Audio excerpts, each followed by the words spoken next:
Hello everyone and welcome back to Old Man Stories.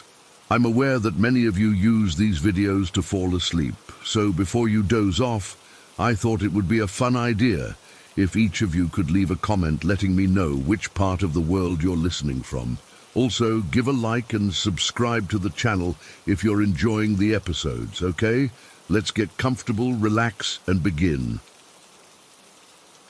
I've never told anyone outside my family about what happened that night.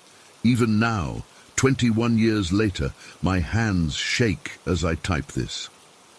I guess I need to get it out somehow, and maybe someone here will understand or have experienced something similar.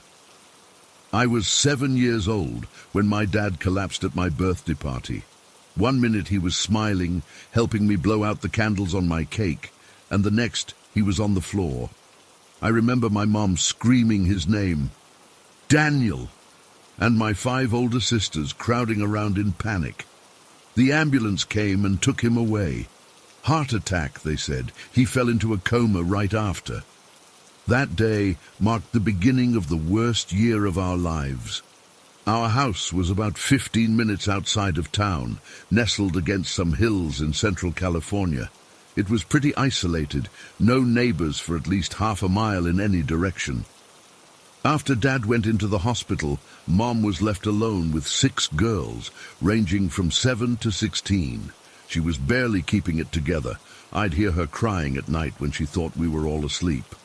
The medical bills were piling up, and she started working double shifts at the diner in town. My oldest sister, Maria, basically became our second mom, but she was just 16 herself. About 8 months after Dad went into the coma, Mom started getting desperate. The doctors kept saying there was no change in his condition, that we should prepare ourselves for the worst. That's when Mr. Velasquez entered our lives. I don't know where Mom met him. He called himself a spiritual practitioner, but looking back, I don't know what the hell he actually was. He was tall and thin with this weird silver streak in his black hair, and he always wore these long-sleeved button-up shirts even though it was summer and hot as hell. There was something about his eyes that made me uncomfortable. They were almost completely black, and they never seemed to blink enough. He told Mom that our family was under a curse, that something was keeping Dad from waking up. He said he could fix it, that he could cleanse our home and break whatever was holding Dad's spirit captive. Mom was Catholic. We all were. But she was willing to try anything at that point.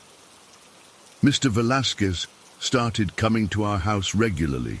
He'd walk around with these smelly bundles of herbs, muttering things under his breath.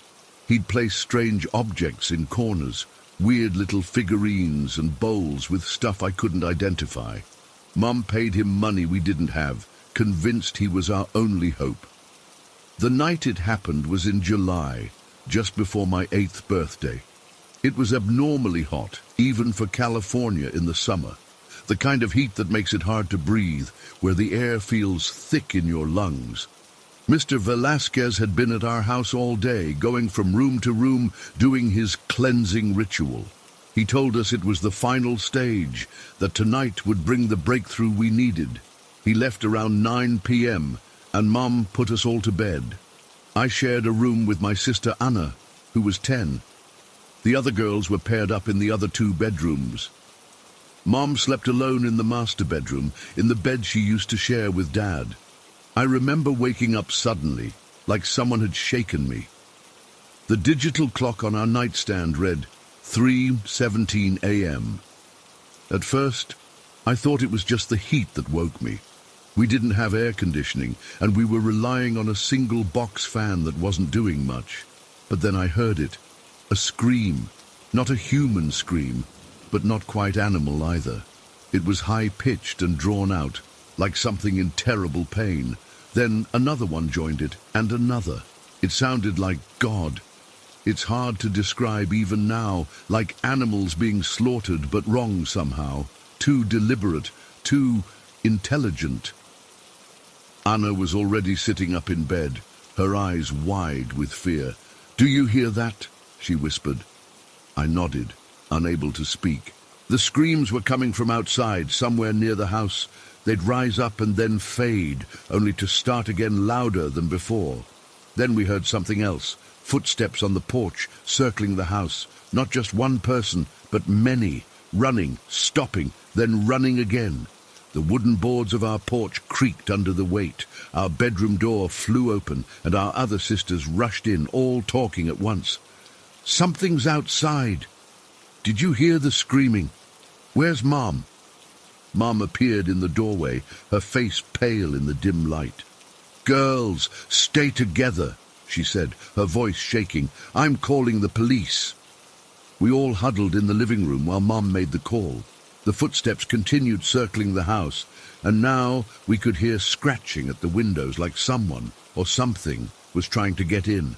The screams had stopped, but somehow the silence between them was worse. It took the police nearly 20 minutes to reach our isolated home. By then, the scratching had stopped too, but we were all too terrified to move from the living room.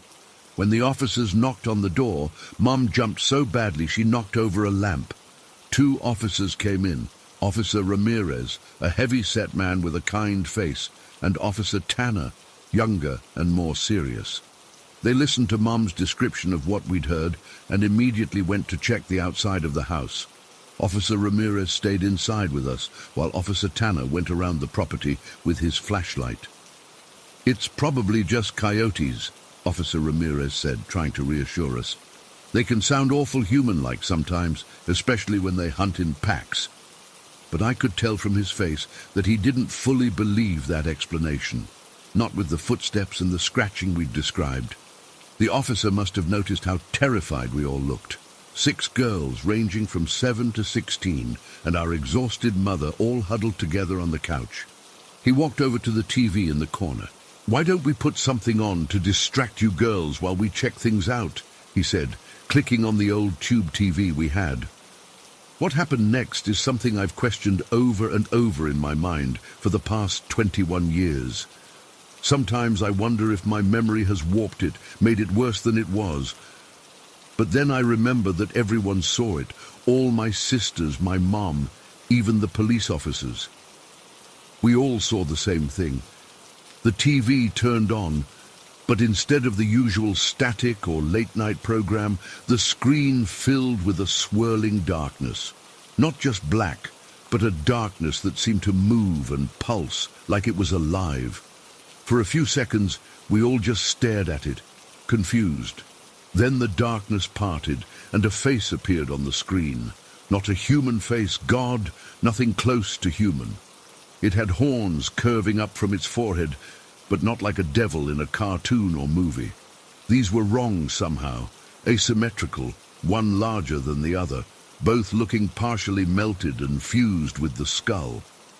The skin was a mottled grayish red, like raw meat left too long in the sun.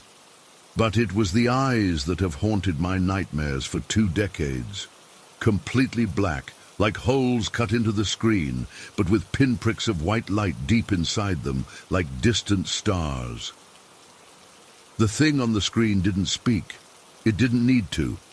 Its presence alone filled the room with a cold that had nothing to do with temperature. I felt it in my bones, in my heart, a primal, instinctive fear that made me want to scream but froze my voice in my throat.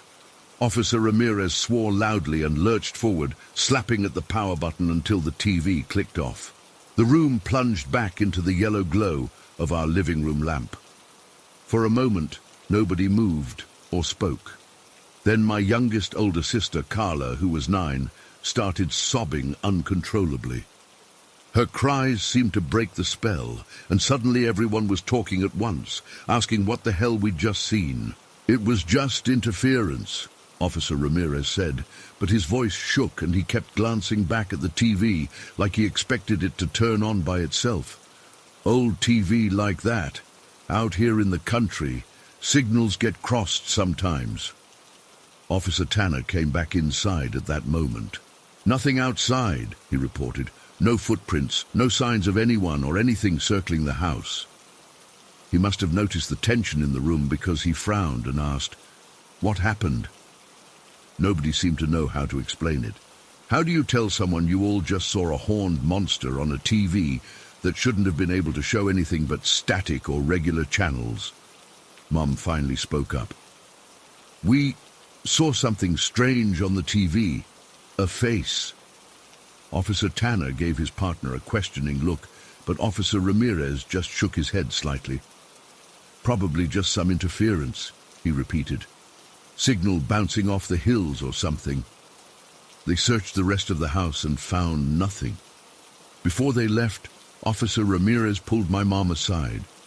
I was close enough to hear him say, "Ma'am, I don't know what that was on the TV, but maybe get rid of it, and I'm not one for superstition. But has anything strange been happening around here before tonight?" Mom hesitated before telling him about Mr. Velasquez and his rituals. The officer's face darkened. "I've heard that name before," he said quietly. "Be careful who you invite into your home." That was it. The officers left, and we were alone again. None of us wanted to sleep separately that night. We dragged mattresses and blankets into the living room and huddled together, the TV unplugged and facing the wall. We slept in the living room for 5 nights straight after that. Mom called Mr. Velasquez the next day, but his number was disconnected. When she drove to the address he'd given her, she found an empty lot. The screams never came back, the footsteps never returned. The TV, which Mom eventually threw out, never showed anything unusual again, but the damage was done. Dad stayed in his coma for 4 more years before passing away. I was 12 when he died, and in some ways it was a relief after the long waiting. But I've never been able to shake the feeling that whatever happened that night was connected to him somehow, to Mr. Velasquez's rituals, to the curse he claimed was on our family. I'm 28 now, and I've tried to rationalize it 1,000 different ways. Mass hysteria, a power surge affecting the TV, a nightmare that somehow infected all of us at once. But deep down, I know what I saw, what we all saw. My sisters and I don't talk about it much anymore. Maria and I are the only ones who still live in California, the others scattered across the country as soon as they could. But when we do get together for holidays, sometimes late at night, after a few drinks, someone will whisper, "Remember that night?" And we all go quiet because how could we forget? I still don't watch TV alone. I still wake up sometimes at exactly 3:17 a.m., my heart racing for no reason, and I still wonder what exactly Mr. Velasquez invited into our home that night, and if it ever really left. Story 2. I still can't explain what happened that night at Tyler's house when we were 15. It's been almost 6 years, and I get goosebumps thinking about it. I've tried to rationalize it 1,000,000 times, but I can't find a logical explanation. Maybe writing this down will help me process it, because I still wake up sometimes thinking I see a face at my bedroom door. It was supposed to be a normal sleepover. Tyler's parents were going to his aunt's wedding a few hours away and staying overnight. They left his older brother Kevin in charge, which was perfect because Kevin was cool.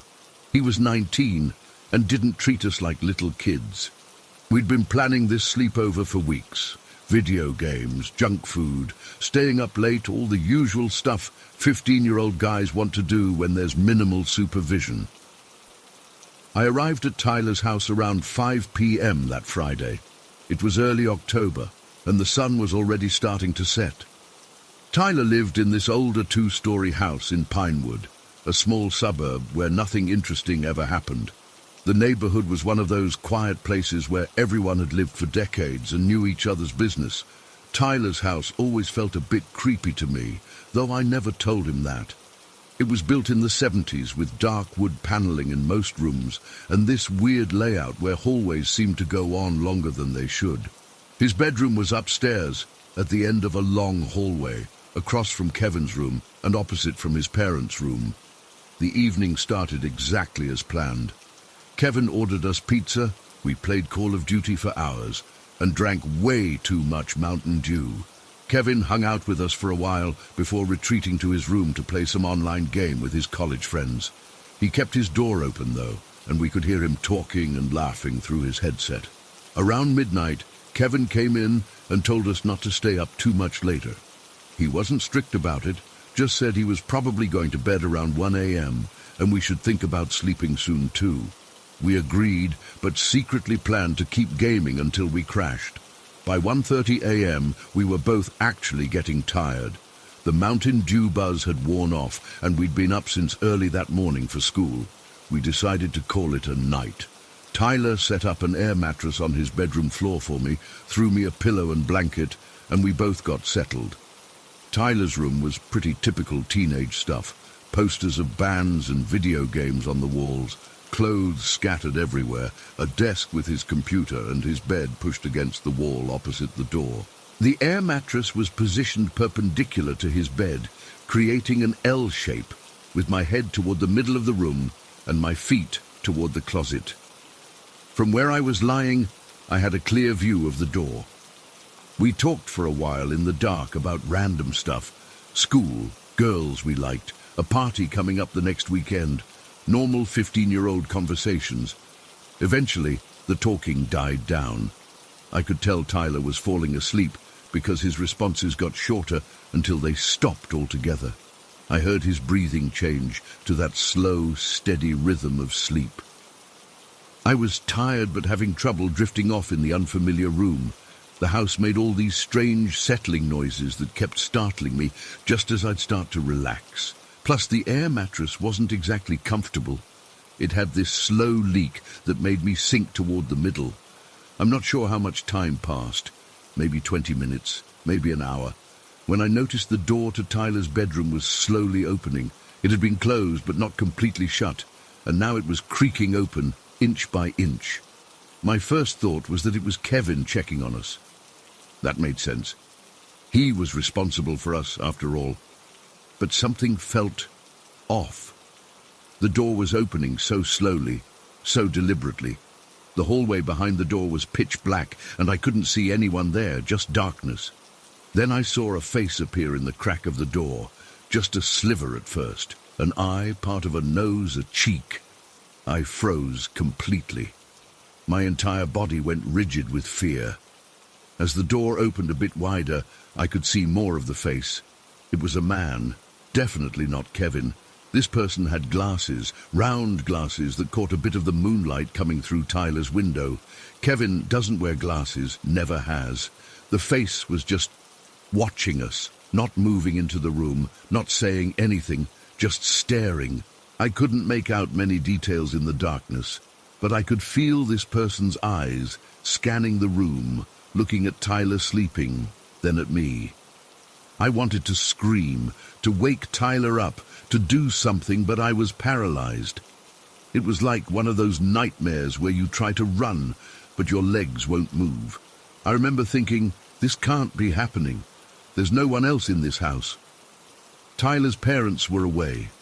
There were no other siblings. No one else had a key as far as I knew. My mind raced through possibilities. Was it a neighbor, a relative who had a key, a friend of Kevin's? But at 2 or 3 a.m., without announcing themselves, it made no sense. The face lingered there for what felt like an eternity, but was probably only 30 seconds or so. I still couldn't move. I couldn't even blink. I was just staring at this stranger staring at us, my heart pounding so hard I was sure it would wake Tyler up. Then Tyler suddenly let out this blood-curdling scream. It wasn't like he was gradually waking up. He went from dead asleep to screaming at the top of his lungs in an instant.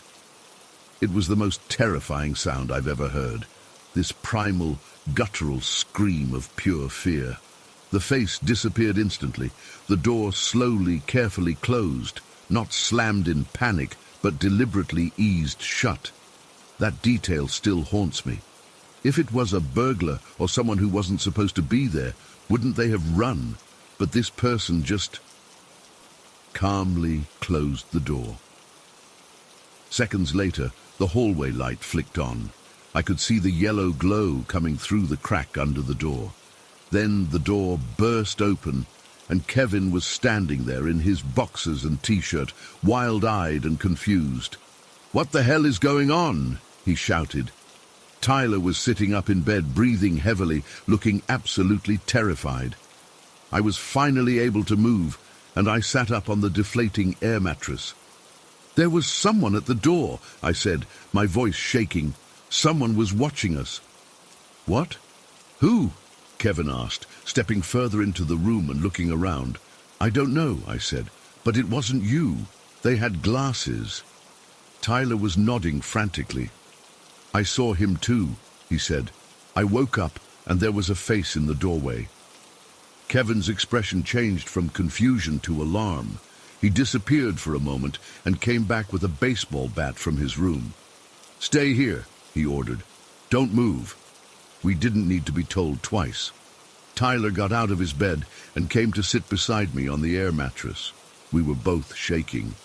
"Did you see him?" Tyler whispered to me. I nodded. "For like a minute before you screamed, he was just watching us." I opened my eyes and he was right there, Tyler said. "I didn't even think, I just screamed." We could hear Kevin moving through the house, the floorboards creaking, doors opening and closing, lights being switched on. The minutes dragged by agonizingly slowly. Every sound made us jump. After what seemed like forever, Kevin came back. He was still holding the bat, his knuckles white from gripping it so tightly. "I checked everywhere," he said. "All the doors and windows are locked. Nobody's here." "Did you check under the beds, the closets?" Tyler asked. Kevin nodded. "Everywhere. I even checked Mom and Dad's room, the basement, the attic access. There's no one here but us." "But we both saw someone," I insisted. "It wasn't a dream." Kevin ran a hand through his hair, looking genuinely troubled. "I believe you guys saw something, but I can't find anyone, and there's no sign that anyone broke in." None of us knew what to do next. Call the police? But what would we tell them? That we saw a face, but there was no evidence of an intruder. They'd think we were pranking them or had imagined it. "Let's go to my room," Kevin finally said. "We'll all stay in there for the rest of the night." We grabbed our pillows and blankets and followed Kevin across the hall to his room. None of us wanted to be alone. Kevin's room was bigger, with a queen bed and a futon. Tyler and I took the futon while Kevin sat on his bed, the bat resting beside him. None of us slept. We stayed up talking, trying to make sense of what happened. Kevin asked us to describe the face we saw, but neither of us could give many details. In the darkness, with just a sliver of the face visible, we couldn't tell if it was someone young or old, just that it was definitely a man with glasses. "Could it have been Dad?" Tyler asked at one point. "Maybe they came home early." Kevin shook his head. "I called them after I searched the house. They're still at Aunt Linda's. They didn't even leave the wedding reception until after midnight, so they're definitely not home." As the night progressed and the initial terror subsided, we started coming up with theories. Maybe it was a neighbor checking in. But why wouldn't they announce themselves? Why would they just stare at us sleeping? Maybe it was a burglar who got scared off when Tyler screamed. But nothing was missing, and all the doors and windows were locked from the inside. The most unsettling theory, the one none of us wanted to voice but we were all thinking, was that there was someone else in the house with us. Someone who knew how to hide, who was still hiding somewhere we hadn't thought to look. When the first light of dawn started to filter through Kevin's blinds, we all felt a palpable sense of relief. Somehow, the daylight made everything seem less terrifying, though no less mysterious. Kevin made us breakfast, just cereal and toast, but no one had much of an appetite. We were all exhausted and on edge. Kevin called his parents again and casually asked when they'd be home, not mentioning anything about what happened. They said they were leaving soon and would be back around noon. We spent the morning together in the living room, all of us jumping at every creak and groan of the house. Kevin did another thorough search in the daylight, even checking the crawl spaces and the small storage areas we hadn't thought to look at during the night. Still nothing. When Tyler's parents got home, we debated whether to tell them. In the end, Kevin decided we should. What if there really was someone who had access to their house? They needed to know. Tyler's dad took it seriously. He checked the locks on all the doors and windows, confirming they were secure and didn't show signs of tampering. He even called a locksmith to come and change the locks, just to be safe. But like us, he couldn't find any explanation for what we saw. The strangest part of all this? Despite being absolutely terrified that night, it somehow became one of the most memorable experiences of my friendship with Tyler. Something about facing that inexplicable fear together forged a deeper bond between us. To this day, we still talk about the Watcher sometimes, still try to make sense of it. Tyler's family never experienced anything like that again. No more mysterious faces, no strange occurrences. It was just that one night, that one terrifying moment. I've tried to convince myself it was all in my head, that in the darkness my mind played tricks on me, that Tyler and I somehow had the same hallucination at the same time. But I know what I saw. I know someone was watching us that night, and the detail that still chills me to the bone. When Tyler screamed, I saw the face react. I saw a slight smile form before it disappeared from the doorway. A smile, like it was pleased by our fear. Who was watching us that night in Pinewood? I still don't know, and maybe that's the scariest part of all. Story 3. I've never told this story to anyone outside my immediate family. Even now, typing this out makes my hands shake a little. I'm 34 years old, but the memories are still so vivid that sometimes I wake up in the middle of the night, sweating and convinced it's happening all over again. When I was 8, my family moved to Millbrook, one of those picture-perfect small towns where everyone knows everyone else's business. Our house was this old Victorian-style place at the end of Maple Street. It wasn't fancy or anything, just old with creaky floors and tall windows. My bedroom was on the second floor, facing the backyard and the woods beyond. I was always a sensitive kid. My mum used to say I could feel a pea under 20 mattresses, like that princess in the fairy tale. But it wasn't just sensitivity. I had this constant feeling of being watched, not in a comforting way, like when you know your parents are checking on you. It was different, heavier, like whatever was watching me wasn't necessarily looking out for me. The first few weeks after moving in were fine, normal kid stuff, unpacking, exploring the new neighborhood, starting at a new school. But then the sleep issues started. I'd lie awake for hours, staring at the ceiling or the closet door, convinced something was waiting for me to fall asleep. My parents tried everything. Night lights, leaving the door cracked open, checking under the bed before tucking me in. But nothing helped. "There's nothing there, Emma," my dad would say, kneeling down to look under my bed. "See? Just some dust bunnies and that sock you lost last week." My mom would stroke my hair and tell me it was just my imagination working overtime. "Your brain is still processing the move," she'd explain. "Once you get used to the new house, these feelings will go away." But they didn't go away. They got worse. The first incident happened about 3 months after we moved in. I'd finally managed to fall asleep around midnight, curled up under my comforter with my stuffed rabbit clutched to my chest. I don't know what time it was when it happened, but I woke up suddenly, feeling cold. My blankets were completely gone, not just pushed aside or bunched at the foot of the bed, but totally off me, like someone had yanked them away in one quick motion. I sat up, blinking in the darkness. My heart was hammering against my ribs like it was trying to escape. The blankets were on the floor, several feet from my bed. There's no way I could have kicked them that far. No way. "Mom!" I called out, my voice barely above a whisper. No answer. I wanted to get up and grab my blankets or run to my parents' room, but I couldn't move. Something felt wrong. The air in the room seemed thicker, heavier, like it was pushing against my skin. And even though I couldn't see anything unusual, I knew, with absolute certainty, that I wasn't alone. I stayed awake all night, sitting up in bed, too scared to lie down again. I watched the shadows on the wall, convinced they were moving in ways that shadows shouldn't. When the first pale light of dawn finally crept through my curtains, whatever presence I'd felt seemed to recede. At breakfast, I told my parents what happened. "My blankets got pulled off last night," I said, pushing my cereal around in the bowl.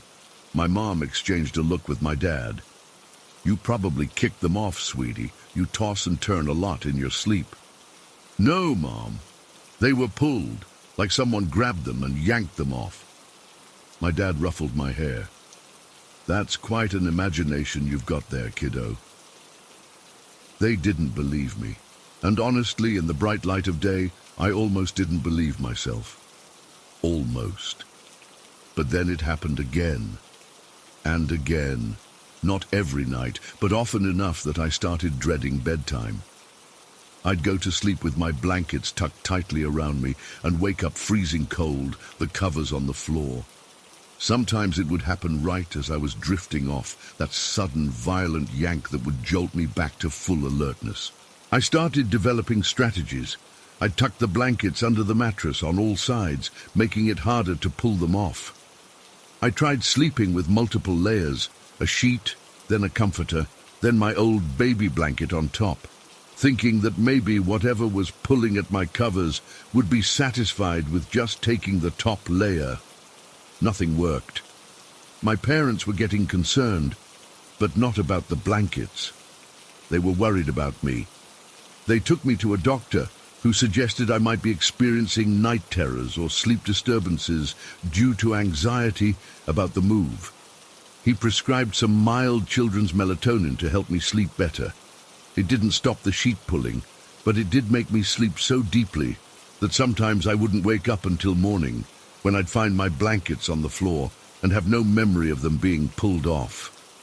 The worst incident happened about a year after we moved in. I was 9 by then, and had become so used to the nightly visits that I'd developed a sort of resignation about them. But this night was different. I'd gone to bed around 8:30, my usual bedtime. I remember it was a clear night.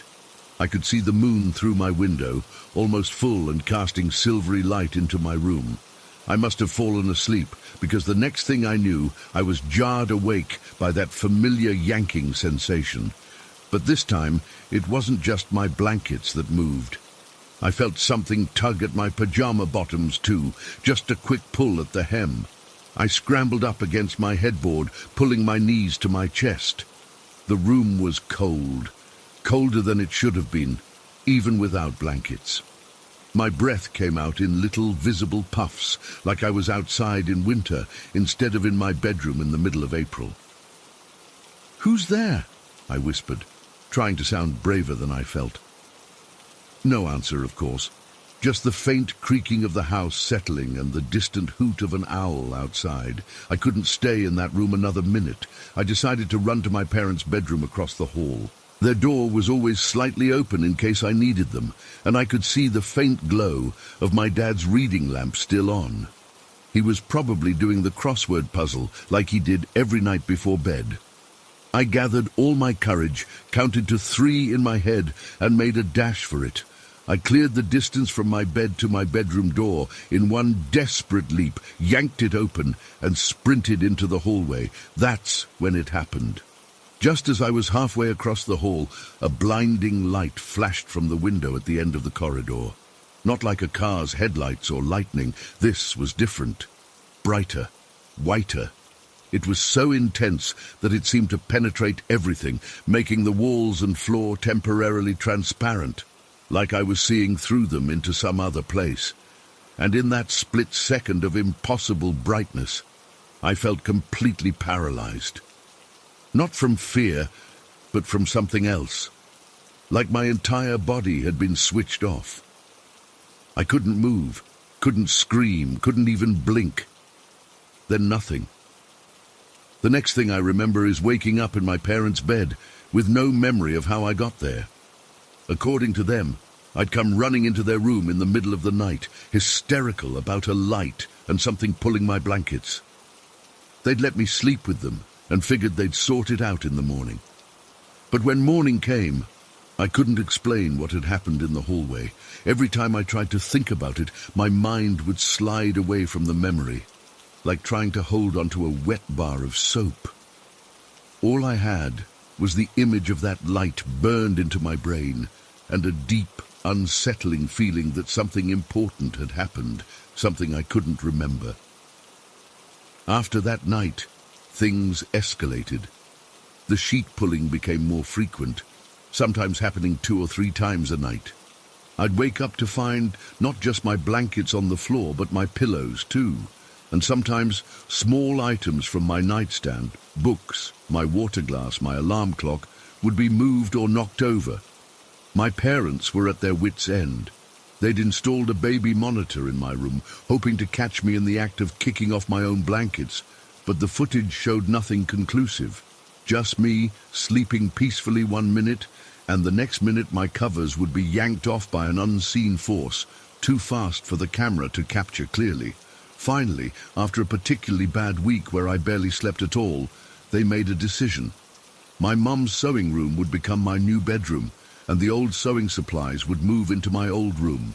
The switch happened on a Saturday. We spent the whole day moving furniture, hanging curtains, and arranging my things in the new space. My mum even let me pick out new bedding, purple with silver stars. I still remember how excited I was about that. The first night in my new room, I was terrified that whatever had been tormenting me would follow. I lay awake for hours, waiting for the familiar tug on my new star-covered comforter. But nothing happened. I eventually fell asleep and woke up the next morning with all my blankets still in place. Days passed, then weeks, then months. No more sheet pulling, no more strange lights, no more feeling of being watched. Whatever had been in my old room seemed content to stay there, and after my dad converted it into a proper sewing room, my mum never reported anything unusual happening while she worked on her projects. Life went on. I grew up, graduated high school, went to college, and eventually moved to a city 3 states away. The incidents in that house became a distant, if disturbing, memory. But here's the thing. I've never been able to explain what happened during those years in Millbrook. I've looked into sleep disorders, paranormal phenomena, even the history of our old house, built in 1897, no recorded deaths or tragedies. Nothing offers a satisfactory explanation. Sometimes I wonder if it was all just a child's imagination combined with some explainable natural phenomena. Maybe there were drafts that moved my blankets or tree branches outside, creating shadows that my young mind interpreted as threatening. Maybe the bright light was just a passing car or a flash of lightning. But deep down, I know it wasn't any of those things. Whatever pulled my sheets night after night was real. Whatever created that blinding light in the hallway was real.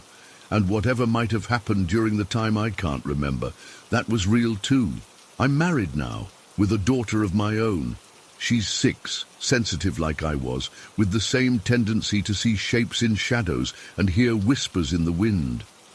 Sometimes when I tuck her in at night, she asks me to check under her bed or inside her closet, and I always do, not just to humor her, but because I know that sometimes the monsters are real. I still sleep with my blankets tucked in tightly around me. I still wake up sometimes in the middle of the night, heart racing, convinced I felt that familiar tug at the covers.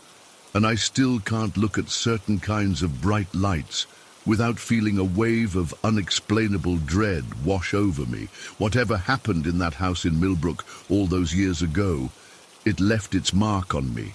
Not a physical scar, but something deeper, a wound in my understanding of how the world works, a persistent question about what might be lurking just beyond the edges of what we can see or explain.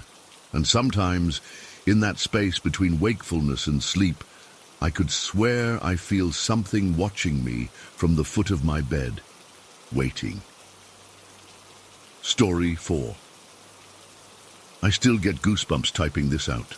It's been 6 months since everything happened, but I can't shake the feeling that something is still watching me. I've never been the type to believe in supernatural stuff. Ghost stories, hauntings, demons.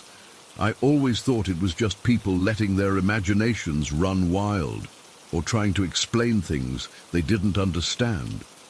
That changed last fall. I met Nathan at a coffee shop in downtown Westlake. I was working on some graphic design projects on my laptop when he asked if he could share my table since the place was packed. We got to talking, and there was this immediate connection. He was attractive in that disheveled artist way, dark hair that fell into his eyes, always wearing these vintage band t-shirts, and he had the most intense dark eyes I'd ever seen. After a few casual meetups, we started dating. Nathan was different from other guys I'd been with. He was deep, thoughtful, and there was this mysterious quality about him that I couldn't quite pin down. About 3 weeks in, he told me something that I initially thought was just him being dramatic. "I think I'm being haunted," he said one night while we were walking back to his apartment.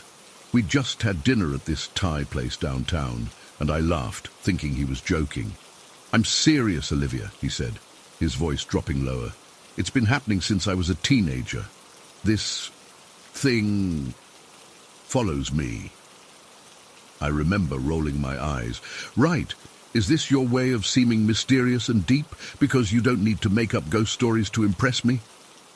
He went quiet after that, and I felt bad for dismissing him, but come on, a haunting, it sounded ridiculous. The first weird thing I noticed was at his apartment. We'd been dating maybe a month when I spent the night for the first time. In the morning I woke up before him and went to the kitchen to make coffee. Every single cabinet and drawer was wide open, every single one. It was unsettling, like someone had gone through searching for something. When Nathan stumbled in, rubbing sleep from his eyes, I pointed to the cabinets. "Did you get up in the middle of the night, looking for something?" He froze, staring at the open cabinets. "No, I was asleep the whole time." His face went pale. "It's happening again." I convinced myself he was sleepwalking or something. Maybe he had some weird habit of opening cabinets in his sleep. It was easier to believe that than the alternative, but then I started having the nightmares. Every time I stayed over at Nathan's place, I'd have these incredibly vivid dreams. In them, I'd wake up to see this black, sheet-like thing hovering over Nathan. It was like a dense shadow that moved independently of the darkness around it. In the dreams, I'd try to scream or move, but I was paralyzed. The thing would seem to be trying to cover Nathan's face, like it was attempting to smother him. I'd wake up gasping, covered in sweat, but Nathan would be sleeping peacefully beside me. I started to dread staying over, making excuses to go back to my place instead. One evening in October, we were sitting in his living room watching a movie when Nathan suddenly tensed beside me. His whole body went rigid, and he gripped my hand so hard it hurt. "It's here," he whispered, his eyes darting around the room. "I can feel it." I was about to tell him to stop freaking me out when I heard it, a low, guttural growl that seemed to come from nowhere and everywhere at once. It wasn't like any animal I'd ever heard. It sounded wrong, like something imitating a growl rather than actually making one. My skin crawled, and for the first time, I started to think maybe Nathan wasn't making this up. "Let's go to my place," I suggested, trying to keep my voice steady. "Right now." Nathan nodded, but his expression was grim. "It'll follow me. It always does." We grabbed our stuff and practically ran to my car. The entire drive to my apartment, I kept checking the rearview mirror, half expecting to see something dark following us. Nathan sat silently beside me, staring out the window with hollow eyes. My roommate Madison was home when we got there. She's always been more open to spiritual stuff than me, constantly burning sage and talking about energy fields. I figured if anyone would believe Nathan, it would be her. We sat in our small living room, and I let Nathan explain his situation to Madison. He told her about how it started when he was 17, seeing shadows move independently from light sources, feeling a presence in his room at night. waking up with unexplained scratches. "It's gotten worse since I moved to Westlake," he explained. "Before it would just watch me, but now it's more aggressive." Madison listened intently, nodding occasionally. She didn't dismiss him or laugh it off like I initially had. "Negative entities feed on fear," she said. "The more afraid you are, the stronger they get." As they talked, I felt increasingly uncomfortable. The air in the apartment seemed to get heavier, like the oxygen was being slowly sucked out of the room. I tried to tell myself it was just the power of suggestion, that listening to all this spooky talk was making me imagine things. Then Nathan went rigid again, just like he had at his apartment. "It's here," he whispered, his eyes wide with fear. Immediately I felt it too, this overwhelming sense of dread washing over me. Goosebumps erupted all over my skin, and the hair on the back of my neck stood up. The temperature in the room seemed to drop several degrees in seconds. Madison must have felt it too, because she stood up abruptly. "I'm getting my sage," she said, her voice shaking slightly as she hurried to her bedroom. I needed to get away from that feeling just for a minute. "I'm going to smoke a cigarette," I announced, heading for our small patio. Nathan started to say something, probably to warn me not to go alone, but I was already sliding the glass door open. Outside, the air felt charged. A storm was brewing. I could see lightning in the distance, illuminating the dark clouds that were rolling in.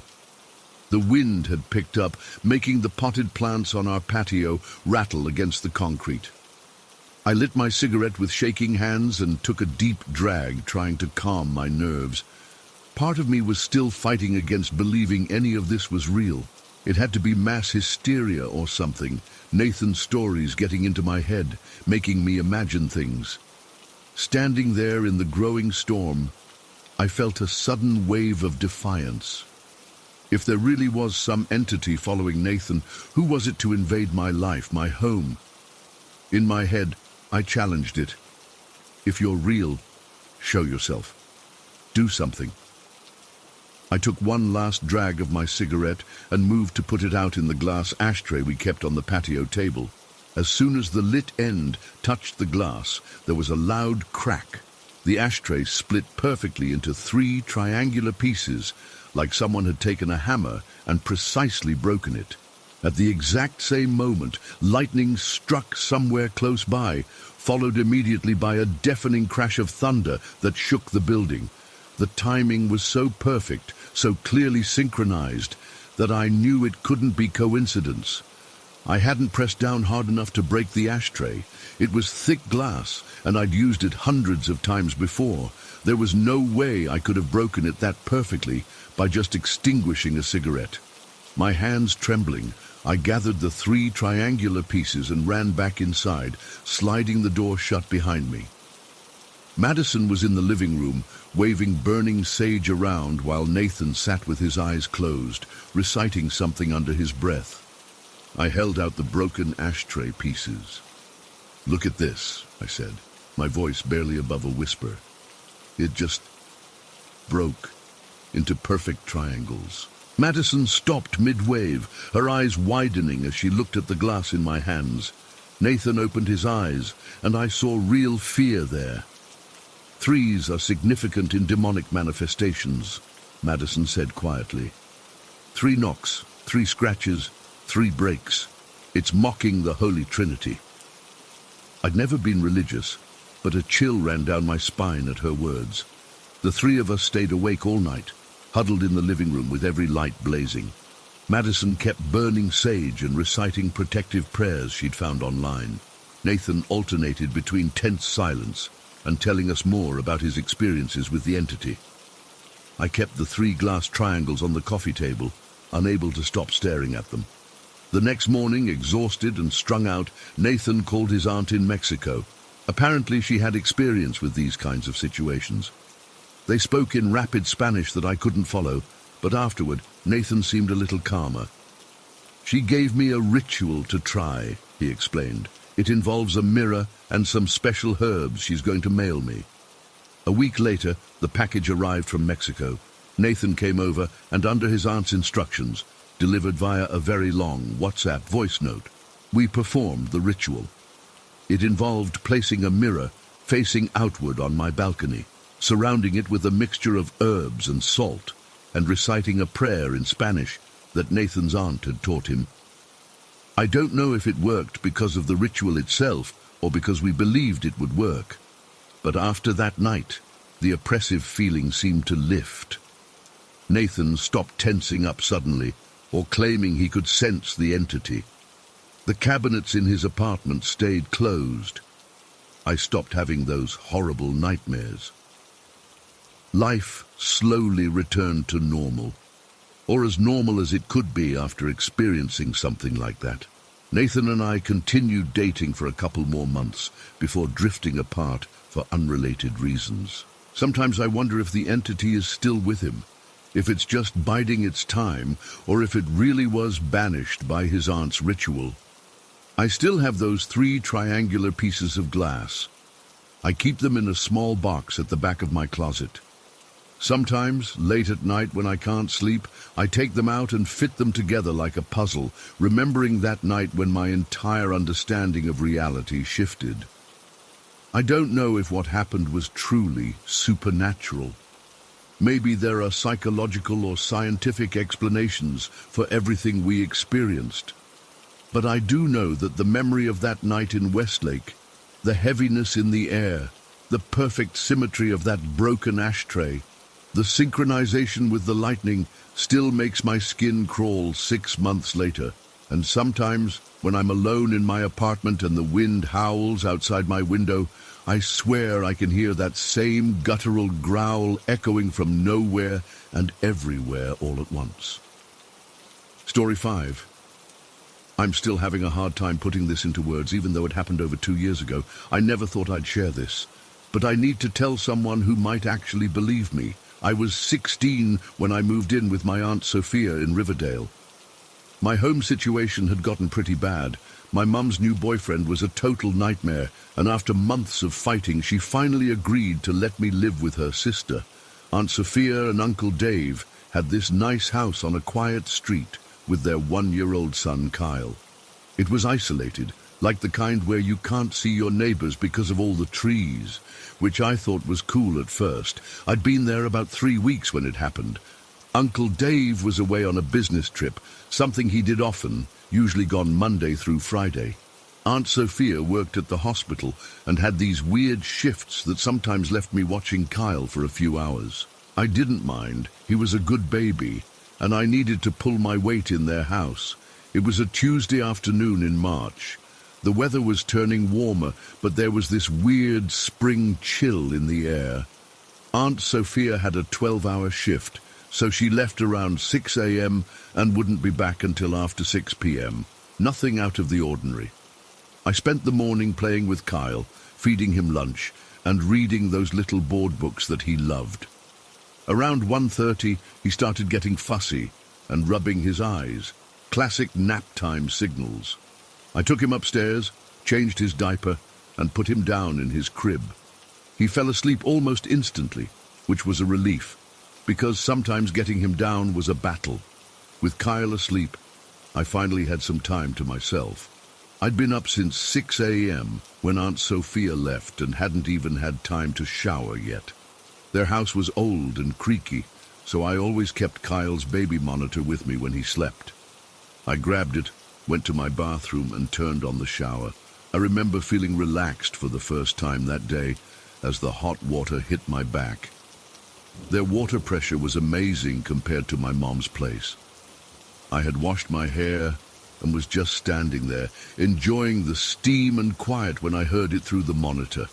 Kyle was awake and crying. I sighed, figuring he must have woken up early from his nap.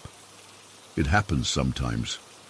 I was just about to turn off the water when I heard something that made my entire body go cold. A man's voice, deep and harsh, shouted, "Shut up!" It came through the baby monitor with perfect clarity. Not muffled, not distant, close, like someone was standing right over Kyle's crib. I froze for maybe 2 seconds before my body kicked into gear. I didn't even turn off the shower.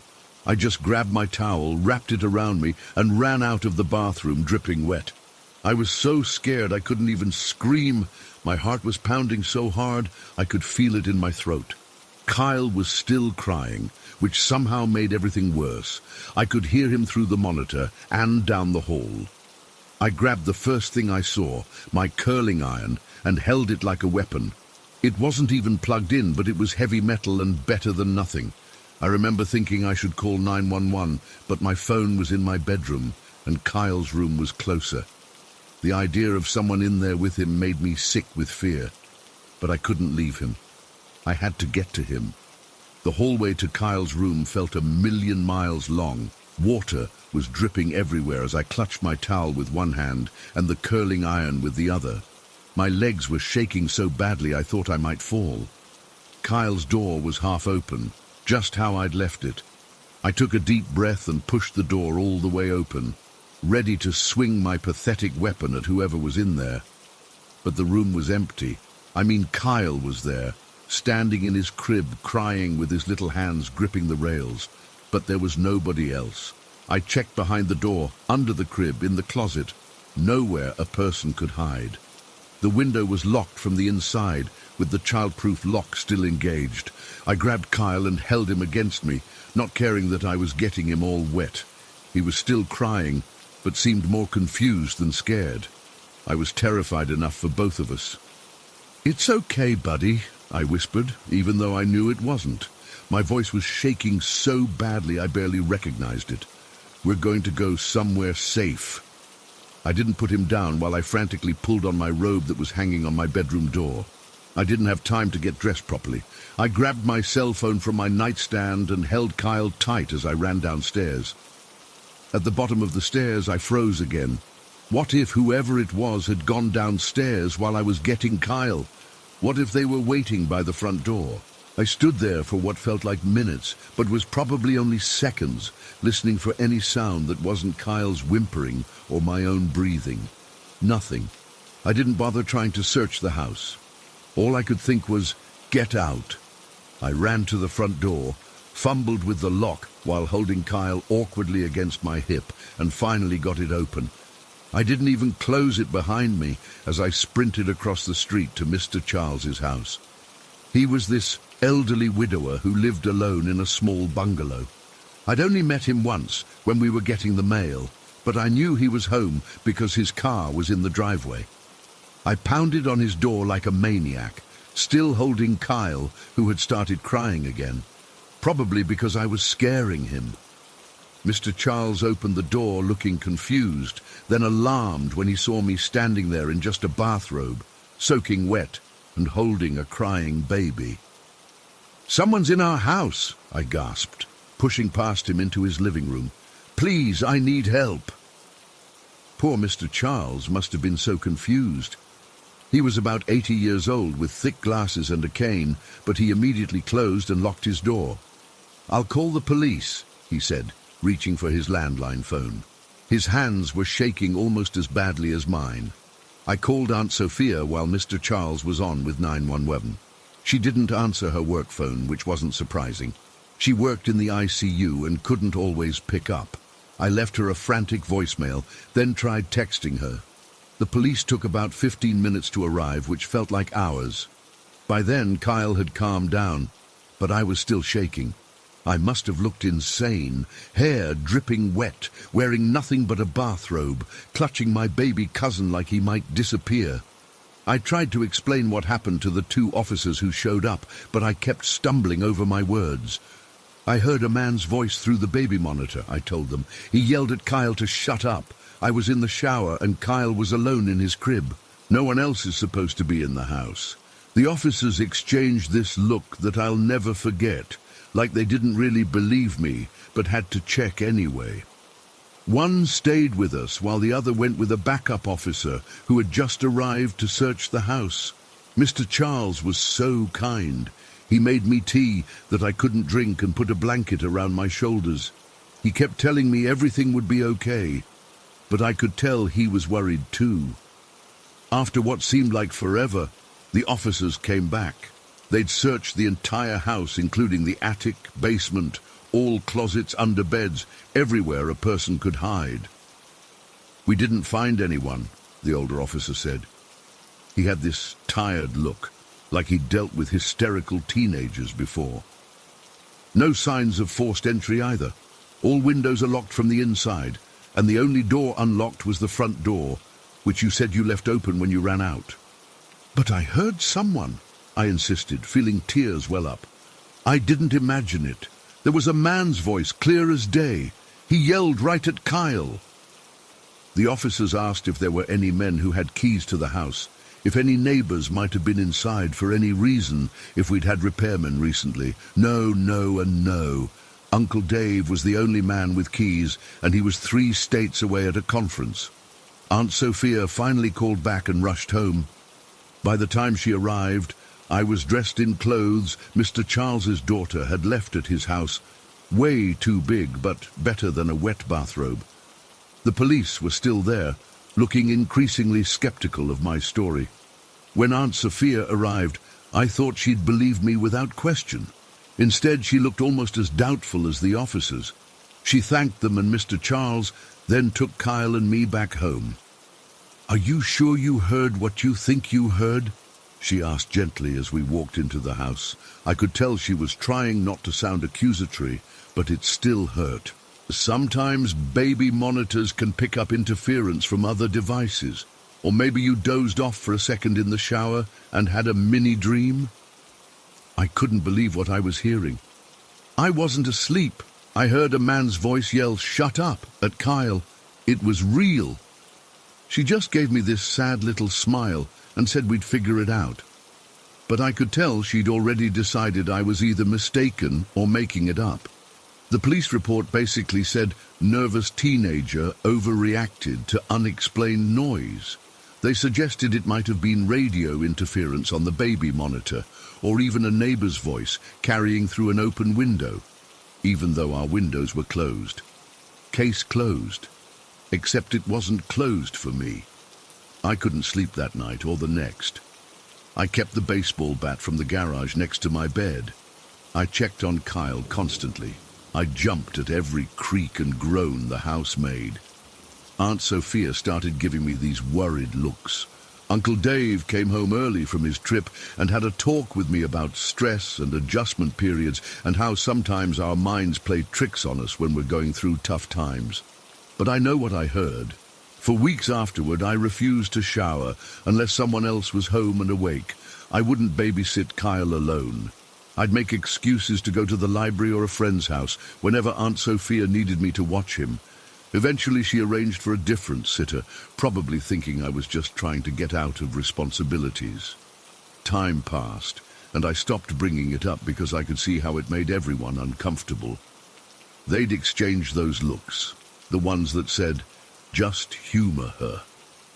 My aunt even suggested I talk to someone professional about what happened with my mom and her boyfriend, like my episode was just delayed trauma bubbling up. It's been over 2 years now. I'm in college, living in a dorm, and I still think about it all the time. I've researched everything from interference on baby monitors to auditory hallucinations. Nothing fits. Here's the thing, and I've never told anyone this part before. I'm absolutely certain the voice wasn't interference or a neighbor. It wasn't radio waves or my imagination. It was a voice filled with so much anger and hostility that it felt like a physical presence in that room. And when I think about it now, the timing feels deliberate. Like whatever it was waited until I was vulnerable, naked, wet, unprepared, before making itself known. Sometimes I wonder if it was actually targeting me rather than Kyle, if it wanted me to hear it, if it enjoyed my fear. I still visit my aunt and uncle's house for holidays and breaks. Kyle is an energetic 3-year-old now who has no memory of that day. The house feels normal enough during daylight hours with everyone around, but I never stay overnight. I always find an excuse to leave before dark. I don't know what was in that house that day. I don't know if it's still there. Part of me hopes I'll never find out, but another part of me can't let it go. because whatever it was real. And sometimes, when I'm alone in my dorm shower, I find myself listening carefully, just in case that angry voice decides to find me again. Story 6. I've never told anyone this story before. Not my wife, not my therapist, not even my closest friends. I guess I've been afraid they'd think I was crazy or making it up. But I need to get this off my chest, and maybe someone here has experienced something similar. This happened back when I was in high school in Elmwood. I transferred to Elmwood High in sophomore year after my dad got a new job. Being the new kid sucked, but I eventually found my group and settled in. Within the first few weeks, I started hearing these weird rumors about this kid named Jack Morrell. At first, it was just the usual high school gossip. Who was dating who, which teacher was having an affair, that kind of stuff. But then I heard something truly bizarre. These two seniors, Marcus and Trent, were talking about how they'd seen Jack's reflection appear backward in a computer monitor in the library. Not like mirrored the way reflections normally are, but literally reversed. Like his hair was parted on the opposite side, the text on his shirt reading correctly instead of backward, that sort of thing. I remember laughing it off. High school is full of stupid rumors, and this seemed like just another one. I figured Marcus and Trent were either high or messing with the new kid. I didn't even know who Jack was at that point, so I just filed it away as typical high school bullshit and forgot about it. Fast forward to senior year. I ended up in AP English with Jack, who turned out to be this super funny, laid-back guy that everyone liked. He wasn't particularly popular in the typical high school sense. He wasn't a jock or anything, but he was the class clown type who could make even our stone-faced English teacher, Ms. Hannigan, crack a smile. Jack and I got paired up for a project on The Great Gatsby, and we hit it off right away. He was genuinely funny without being mean, which is rare in high school. We started hanging out sometimes after school, working on the project at the local coffee shop or at his house. His family was nice. Normal suburban family with two younger sisters who annoyed him endlessly. Nothing weird or off about any of them. I had completely forgotten about those strange rumors from sophomore year until one day in late April. We were in the school cafeteria during lunch. The cafeteria at Elmwood High was this big open space with these long tables that hadn't been replaced since the 80s. The fluorescent lighting made everyone look sickly, and the air always smelled like whatever mystery meat they were serving that day mixed with industrial cleaner. Jack and I were sitting across from each other. I had just gotten a haircut the day before, and my mum had said the barber had cut one side shorter than the other. I was paranoid about looking stupid. Typical high school insecurity, so I pulled out this small rectangular pocket mirror I kept in my backpack to check. I angled the mirror slightly, checking out my hair, when Jack leaned over to grab a fry from my tray. That's when I saw it in the mirror. Jack's reflection was wrong. His dark brown hair, which always fell to the right side of his face, was falling to the left in the reflection. The small mole near his right eye was on the left side in the mirror. And the most unsettling part, he was wearing this band t-shirt with the logo of the Strokes on it. And in the reflection, the text wasn't backward like it should be in a mirror. It was perfectly readable, as if I was looking directly at the shirt, not its reflection. My blood went cold. I actually felt the hairs on my arms stand up. I blinked hard, thinking my eyes were playing tricks on me. When I looked again, Jack's reflection was still wrong, completely reversed from what it should have been. I must have gone pale, because Jack asked if I was okay.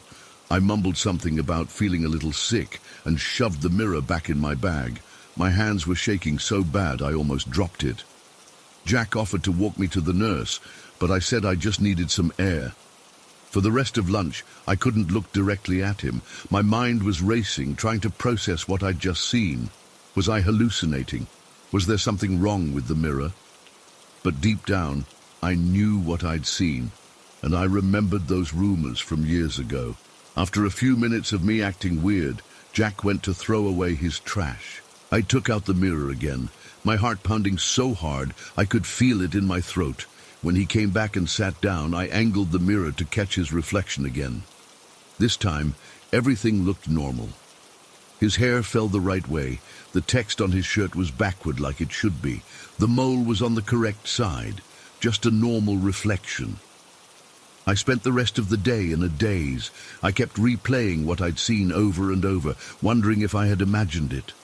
But I knew I hadn't. Those rumors from years ago suddenly didn't seem so stupid anymore. I thought about telling someone, but who would believe me? Hey, my friend's reflection is weird sometimes. Doesn't exactly sound sane. And I didn't want to confront Jack directly. What if he didn't know? What if he did know and it was some painful thing for him? We had become good friends, and I didn't want to mess that up by bringing up something so bizarre. So I kept quiet. But after that day, I started paying more attention. I'd casually glance at reflective surfaces when Jack was around, windows, the glossy cover of a textbook, computer screens. Most of the time his reflection was completely normal, but 3 more times during the rest of senior year, I caught it happening again. Once was in the computer lab. Jack was sitting next to me, and I saw his reflection in my monitor flip for about 10 seconds before returning to normal. Another time was in my car. I saw it in the rearview mirror as I was driving him home. The third time was in the boys' bathroom mirror, but only for a split second before it corrected itself. Each time it happened, my skin would crawl and my heart would race. But Jack never seemed to notice anything unusual. He never acted like he knew his reflection was sometimes wrong. He was just Jack. Funny, kind, normal Jack. I graduated without ever bringing it up to him or anyone else. We went to different colleges, me to UMass, him to Ohio State. We kept in touch sporadically through social media, liking each other's posts and occasionally messaging. He studied engineering and got a job with some tech company in Columbus. I went into marketing and moved to Boston. Life went on, but I never forgot what I'd seen. Sometimes late at night, I'd find myself Googling things like reversed reflections or mirror anomalies. I never found anything that explained what I'd witnessed. Once I even got deep into quantum physics theories, but nothing really fit. In 2019, Jack posted that he'd been having some health issues, heart problems apparently. It seemed strange for someone so young. We were only 28, but he was upbeat about it, saying the doctors were optimistic and he was on medication. In classic Jack fashion, he joked that at least he had a legitimate excuse to avoid the gym now. Then, in January 2020, right before COVID hit, I got a call from a mutual high school friend. Jack had died suddenly from a heart attack. Just like that, he was gone. I flew back to Elmwood for the funeral. It was surreal being back in our hometown, seeing old classmates gathered for such a terrible reason. The church was packed. Jack had always been well liked, and it seemed like half the town had come to pay their respects. During the service, I couldn't stop thinking about those strange reflections. Had they been some kind of warning, a sign? Was Jack somehow different? I know it sounds crazy, but sitting there in that church, looking at Jack's photo on the program with his lopsided smile, I couldn't help but wonder if what I'd seen was connected to his untimely death. After the service, at the reception in the church basement, I found myself talking to Jack's mom. She was holding up remarkably well considering she'd just lost her son. We reminisced about high school, and I told her how Jack had made even the most boring classes bearable with his humor. Then, without really planning to, I asked if Jack had had heart problems his whole life. She looked surprised and said no, they'd only discovered the issue a year ago. The doctors had been baffled because there was no family history of heart disease. She said something that made my blood run cold. The cardiologist actually used the term mirror image dextrocardia at one point, but then changed his diagnosis. Mirror image. I felt like I'd been punched in the gut. I asked her what that meant, trying to keep my voice steady. "Oh, it's this rare condition where your organs are reversed. Heart on the right side instead of the left, everything backward. But the doctors said that wasn't actually Jack's case after they did more tests. Still, it was strange how his heart problems came out of nowhere." I mumbled something sympathetic, but my mind was racing. Could it be possible? Was Jack's reflection sometimes reversed because his internal organs were somehow flipping? It sounds insane, I know. But what if that reversing wasn't just happening to his reflection, but to his actual body? What if it was putting strain on his system every time it happened? I never got any answers. I flew back to Boston the next day, and with the pandemic hitting soon after, life became a series of lockdowns and Zoom calls. But I still think about Jack and those bizarre reflections. Sometimes I'll catch my own reflection in a window or screen and feel a momentary panic, afraid I'll see it reversed. I never have, though. Whatever I witnessed seems to have been unique to Jack. I still have that pocket mirror somewhere, packed away in a box of high school memorabilia. I can't bring myself to look at it or throw it away. Part of me wonders if there was something special about that specific mirror that allowed me to see whatever it was I saw. Maybe Jack had some rare condition science hasn't fully explained yet.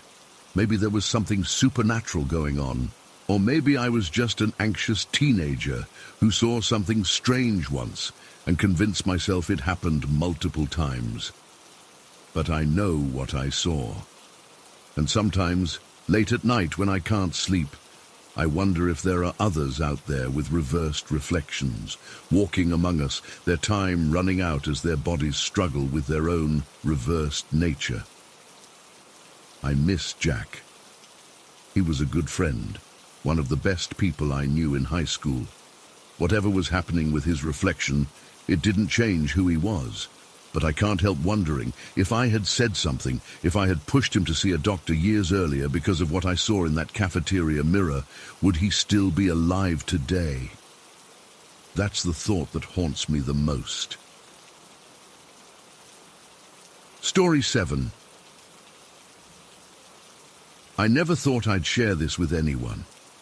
It's been almost 20 years, but I still get goosebumps thinking about it. I've always considered myself pretty level-headed, even as a kid, which makes what happened when I was 10 even harder to explain.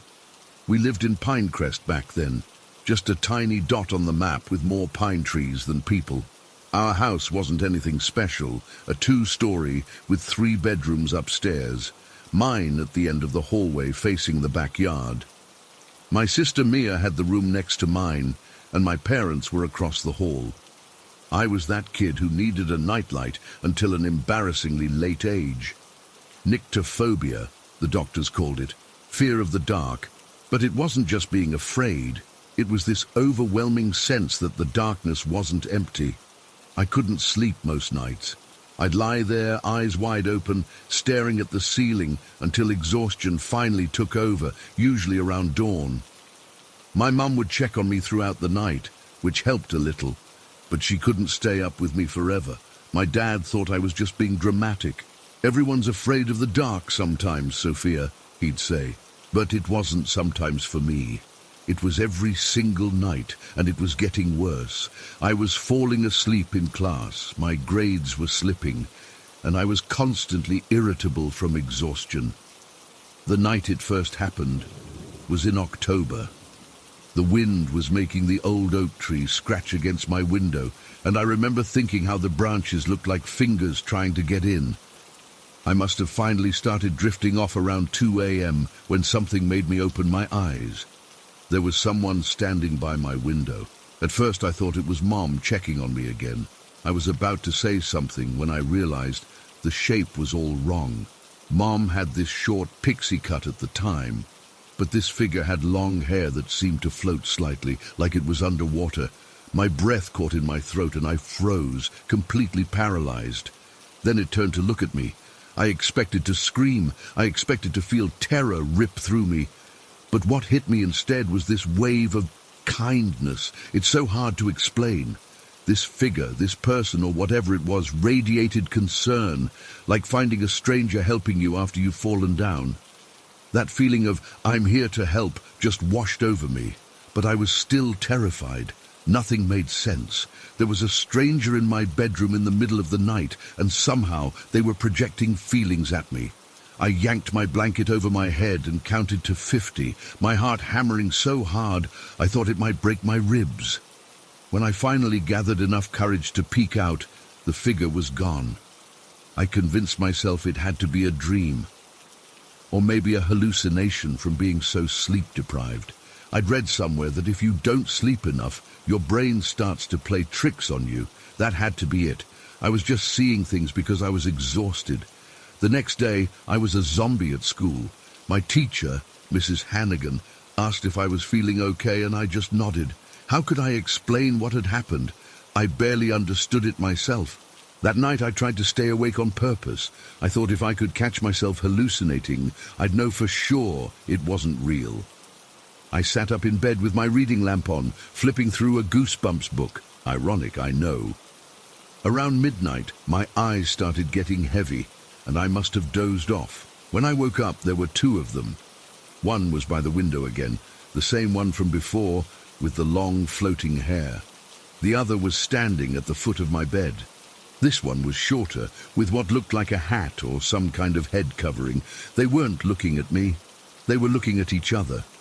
I didn't move. I didn't breathe. I just lay there, my body completely rigid, watching them. They didn't seem to notice I was awake at first. Then suddenly both heads turned toward me in perfect unison. That same feeling washed over me again, concern, kindness, but this time with something else mixed in. Curiosity? They were curious about me. I could feel it as clearly as if they'd spoken out loud, though no words were exchanged. The shorter one moved closer, and I squeezed my eyes shut. I felt a cold spot pass over my legs, like someone had opened a freezer door. When I opened my eyes again, they were gone. This continued for weeks.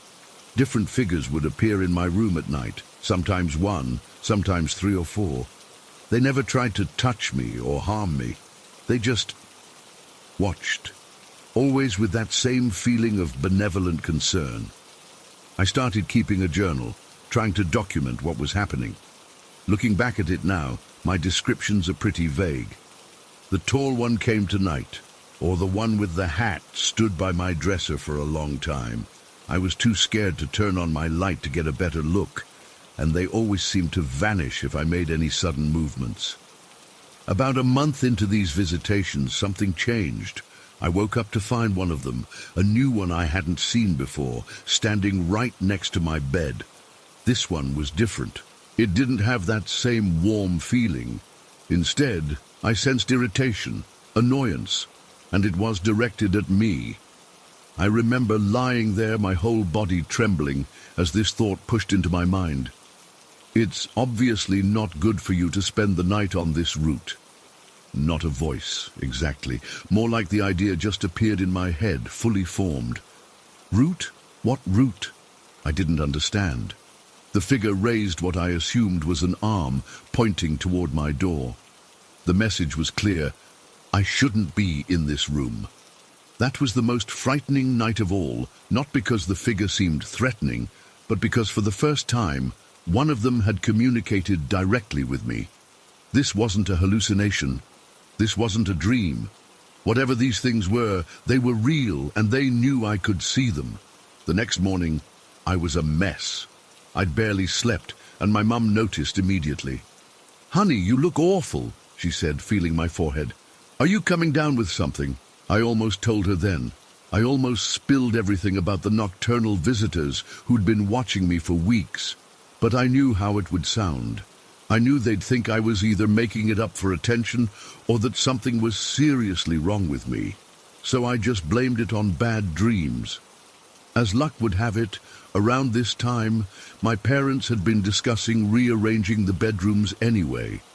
My sister's room was smaller, and since she was entering her teenage years, Mom thought she should have the bigger space. I jumped at the chance to switch rooms. "Really?" My sister was suspicious. I'd always been protective of my room. "You don't mind?" "Nope," I said, trying to sound casual. "I think it'll be nice to have a change." We moved my stuff that weekend. I remember standing in my new bedroom, Mia's old room, feeling a strange mix of relief and anxiety. Would they follow me here? Or were they somehow tied to my old room? The first night in my new room, I lay awake, waiting. My new window faced the street instead of the backyard, and I could see the glow of the street lamp through my curtains. 1 hour passed, then 2. Nothing appeared. No figures, no cold spots, no strange feelings of being watched. I think I slept better that night than I had in months. The visitations stopped completely after I changed rooms. Within a week, my chronic insomnia began to improve. Within a month, I was sleeping through most nights. My parents were relieved, attributing the change to me finally growing out of it. But occasionally, I'd wake up thirsty and go downstairs for water. On those nights, passing by my old bedroom, now Mia's, I'd feel it, that same sense of presence. Not in the room with me, but behind the door. And always, there would be that feeling pushed into my mind. "See, told you it wasn't the place for you." The strangest part? My sister never experienced anything unusual in that room. Not once. I asked her casually a few times if she ever felt weird in there or had trouble sleeping, and she looked at me like I was crazy. "It's just a room, Soph," she'd say, rolling her eyes in that way only older sisters can. Years passed. We eventually moved away from Pinecrest when I was 15, and I mostly put the experience behind me. College, career, relationships, life moved on. But I've never forgotten those nocturnal watches. I've researched countless explanations over the years. Sleep paralysis doesn't fit because I could move freely. Hallucinations don't explain the consistent patterns and the fact that changing rooms solved the problem.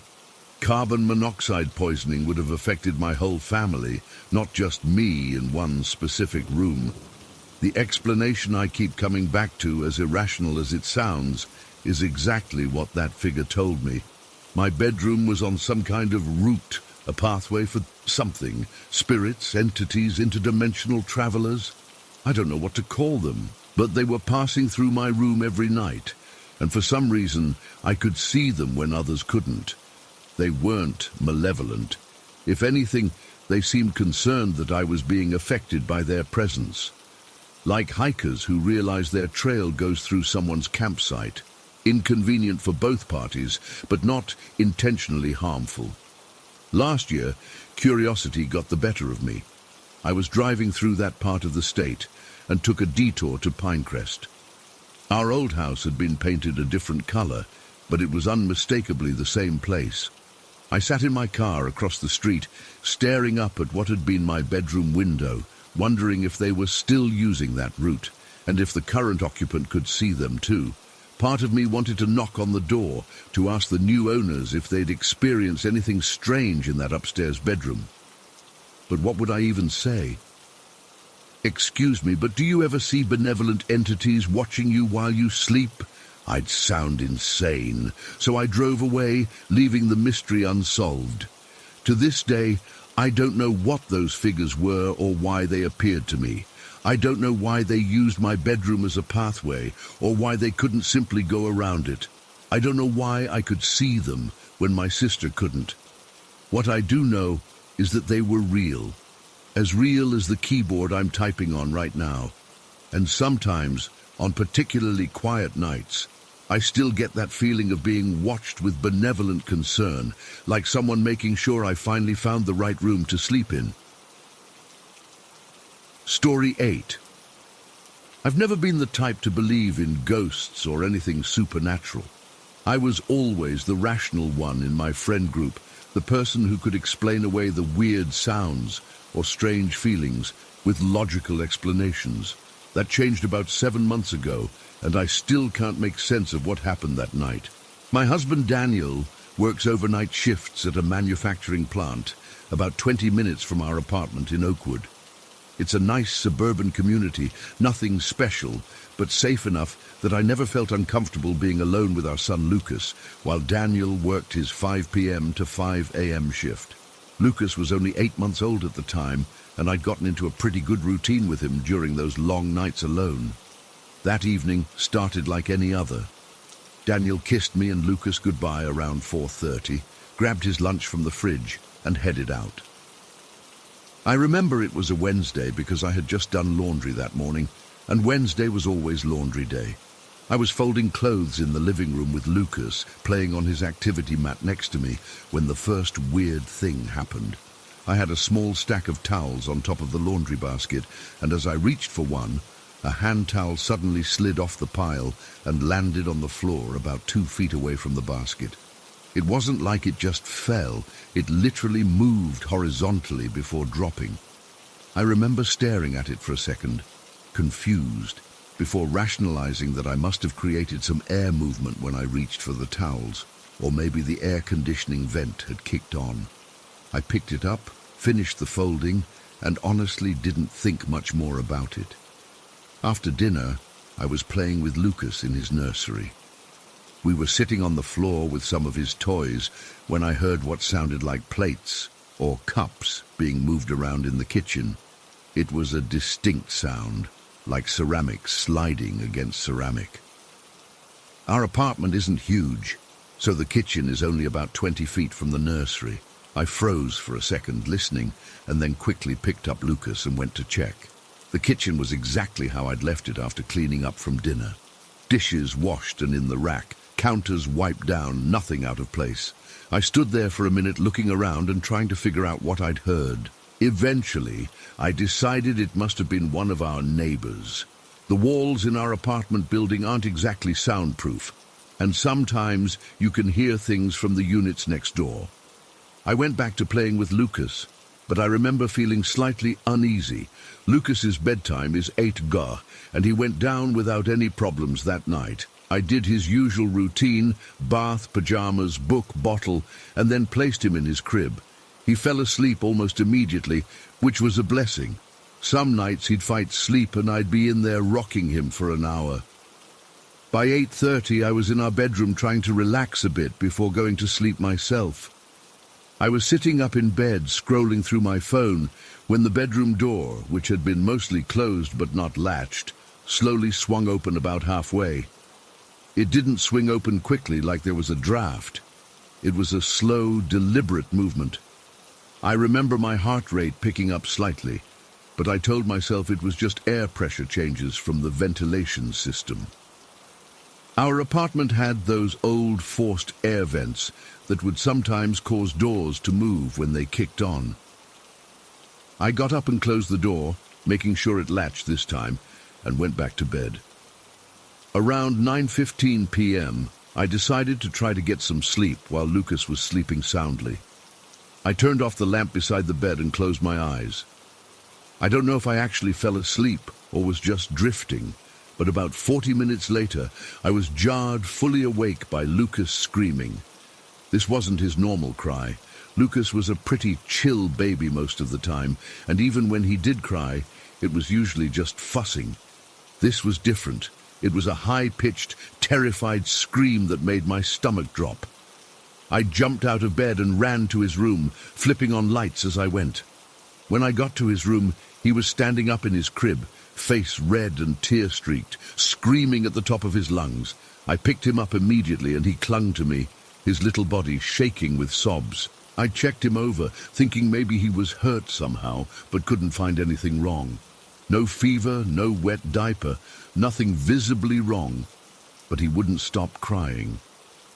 I sat down in the rocking chair in the corner of his room and tried to calm him down. It took nearly 15 minutes of rocking and softly singing before his crying subsided to occasional hiccuping sobs. The whole time I was facing his bedroom door, which I'd left open when I rushed in. As I sat there, rocking Lucas and trying to get him back to sleep, I started to get this weird feeling in the pit of my stomach. It wasn't quite fear yet, more like a heightened awareness. The hallway outside his door seemed darker than it should have been, even though I'd turned on the hall light. I couldn't shake the feeling that I was being watched, which I know sounds cliché, but it's the only way to describe it. The hairs on my arms were standing up despite the fact that it was warm in the apartment. Lucas eventually calmed down enough that his eyelids started to droop. I continued rocking him, afraid to put him back in the crib in case he started screaming again. As I sat there, I heard a click from the living room, followed by the unmistakable sound of our television turning on. My body went cold. I knew with absolute certainty that I hadn't left the TV on. The remote was on the coffee table where it always was, and there was no way it could have turned on by itself. The TV was one of those older models without smart features or voice activation. It could only be turned on manually or with the remote. In that moment, I was paralyzed with fear. Lucas was almost asleep in my arms, his little body heavy and warm against my chest. The nursery was at the end of the hallway, with the living room and kitchen on the other end. To get out of the apartment, I would have to walk down that hallway, past whatever was in my living room.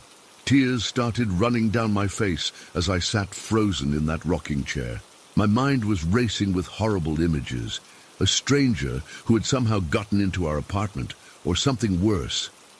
I'm not religious, but in that moment, my brain conjured up terrifying images of demons crawling across my living room floor toward me and my baby. I didn't have my phone with me. It was still on my bedside table.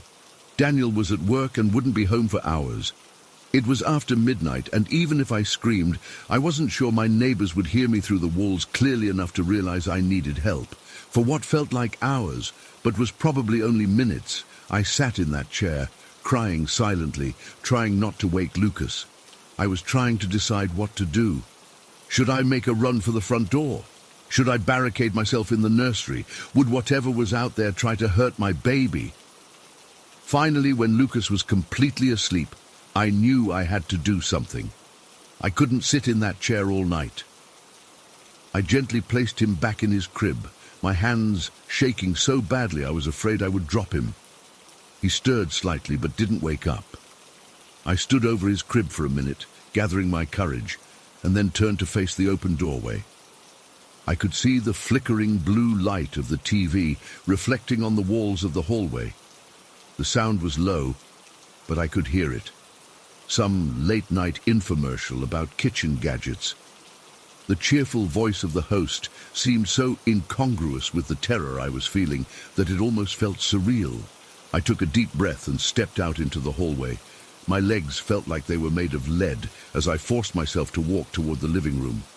I was pressing myself against the wall, as if that would somehow protect me from whatever was waiting. When I reached the end of the hallway, I peered around the corner into the living room, expecting the worst, but it was empty. The TV was on, showing exactly what I'd heard, an infomercial with a smiling woman demonstrating some kind of blender. The remote was still sitting on the coffee table where it had been all evening. Nothing else in the room had been disturbed. I stood there, confused and still terrified. I checked the front door, locked, with the chain still in place from when I'd secured it after Daniel left. The windows were all closed and locked. I went to the kitchen and checked that door too, also locked.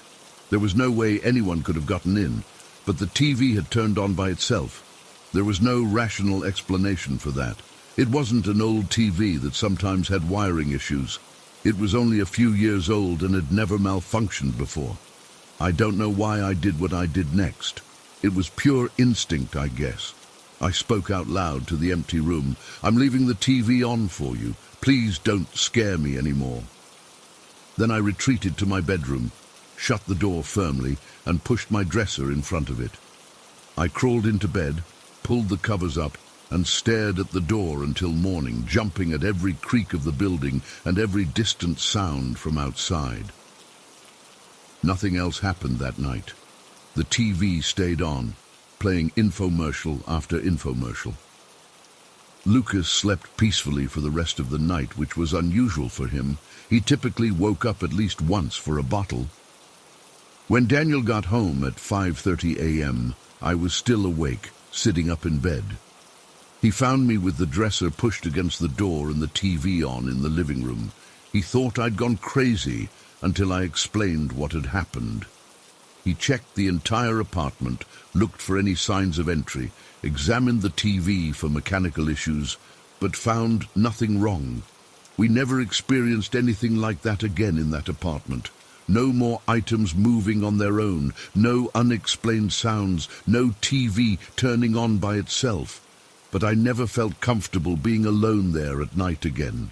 We moved out 3 months later, ostensibly because we found a house with a yard for Lucas to play in, but really because I couldn't shake the feeling that we weren't alone in that apartment. I still don't know what happened that night. Was it a series of coincidences that my frightened mind strung together into something supernatural? Was it an actual ghost or spirit? Or was it something else entirely? Something I don't have a name for? The rational part of me wants to believe there's a logical explanation for everything that happened. Maybe the towel fell because of air movement I didn't notice. Maybe the sounds in the kitchen were from the neighbors after all. Maybe the bedroom door opened because of air pressure changes. Maybe Lucas had a nightmare. Maybe the TV had some kind of electrical surge that turned it on. But all of those things happening on the same night? And the way the atmosphere in the apartment felt so heavy, so watched. The way Lucas screamed like I'd never heard him scream before or since. The way nothing else happened after I acknowledged whatever it was and left the TV on for it. I don't know. I just don't know. But I no longer dismiss other people's stories of unexplained events, because sometimes there really are things that happen that we can't explain away with logic and reason. Sometimes, just maybe, we're not as alone as we think we are. Story 9. I never thought I'd actually be typing this out, but I need to tell someone what's been happening in my house. I'm honestly scared to be alone here anymore, and I can't really talk to my parents about it because they'll just think I'm being dramatic or trying to get out of my responsibilities. So I'm 17, and I live with my parents and my baby brother Tyler in Meadowbrook. It's your typical quiet suburb where nothing interesting ever happens. At least, that's what I thought until about 2 months ago. Our house is pretty big, 3 bedrooms upstairs, living room and kitchen downstairs, plus a finished basement where we have the TV and stuff. We moved here when my mom got pregnant because they wanted more space for the baby. Every weekday morning I'm alone in the house for about an hour before my bus comes. My parents both leave for work around 7:15 and they drop Tyler at daycare on their way. My bus doesn't come until 8:20, so I'm by myself getting ready and eating breakfast. This never bothered me before. I actually liked having some quiet time in the morning without my mom nagging me about what I'm wearing or my dad making terrible jokes. We have this baby monitor system for Tyler. It's nothing fancy, just a camera unit that stays in his crib and a parent unit with a screen that my parents carry around to keep an eye on him. The thing is, lately I've been noticing something weird about that parent unit. It always seems to end up near me. At first I didn't think much of it, like I'd come downstairs for breakfast and the monitor would be on the kitchen counter, or I'd be in the bathroom doing my makeup. And when I'd come out, it would be sitting on the hallway table right outside. One morning, I was in the basement looking for my history textbook, and when I turned around, the monitor was on the coffee table. I definitely didn't remember seeing it there when I first went down. Our house is pretty big, so the chances of the monitor randomly being wherever I happened to be seemed unlikely. I started to pay more attention, and I realized this wasn't just coincidence. The monitor was following me somehow. I know how that sounds, but I swear it's true. But that's not even the creepiest part. Tyler has this mobile hanging above his crib. It's wooden, with little painted animals that spin around, and it plays this lullaby when you wind it up. The longer you spin it, the longer the melody plays. It's a sweet little tune that my mum says helps Tyler fall asleep. Nothing scary about it at all, except when I'm home alone. The first time it happened was about 2 months ago. I was eating cereal in the kitchen, scrolling through my phone, when I heard music coming from the monitor that was, of course, sitting on the counter near me. It was Tyler's mobile lullaby, but something was wrong with it. It sounded distorted, like when you play a vinyl record at the wrong speed, you know. It was slower than it should be, with this weird glitchy quality that made my skin crawl. It sounded like the creepy background music they play in horror movies when the electronics start malfunctioning right before something terrible happens. I nearly choked on my Cheerios. Tyler wasn't even home, so the mobile shouldn't have been playing at all. I ran upstairs to his room, heart pounding, and pushed the door open. The room was empty, just as it should have been, and the mobile was completely still and silent. I stood there for a minute, catching my breath and trying to convince myself I had imagined it. Maybe the monitor was picking up interference from someone else's baby device in the neighborhood. That had to be it. I went back downstairs, and the literal moment, I walked into the kitchen, the distorted music started playing from the monitor again. I grabbed my backpack and ran out of the house to wait for the bus outside, even though it was still 30 minutes away and freezing cold. I didn't tell my parents about it that night. I figured it was just some weird technical glitch, and I didn't want them thinking I was scared to be home alone. I'm 17, not 7.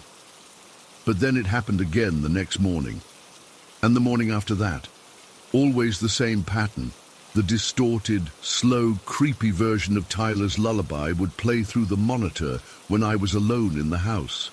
Every time I checked his room, the mobile was perfectly still. And every time I went back to where I had been, the music would start again. What freaks me out the most is that this only happens when I'm alone. When my parents or Tyler are home, the monitor and mobile work normally. The mobile only plays when someone spins it by hand, and the sound comes directly from the mobile itself, not through the monitor. One morning I decided to do an experiment. I took the parent unit and put it in a drawer in the kitchen, then went upstairs to get dressed. When I came back down, the drawer was open and the monitor was on the counter again. And yes, the creepy music started playing right away. I've tried unplugging the camera unit in Tyler's room, but somehow the distorted lullaby still comes through the parent unit. I've tried turning the parent unit off completely, but it turns itself back on. I even tried hiding it under a pile of laundry in my parents' room one morning, and when I went to brush my teeth, it was sitting on the bathroom counter.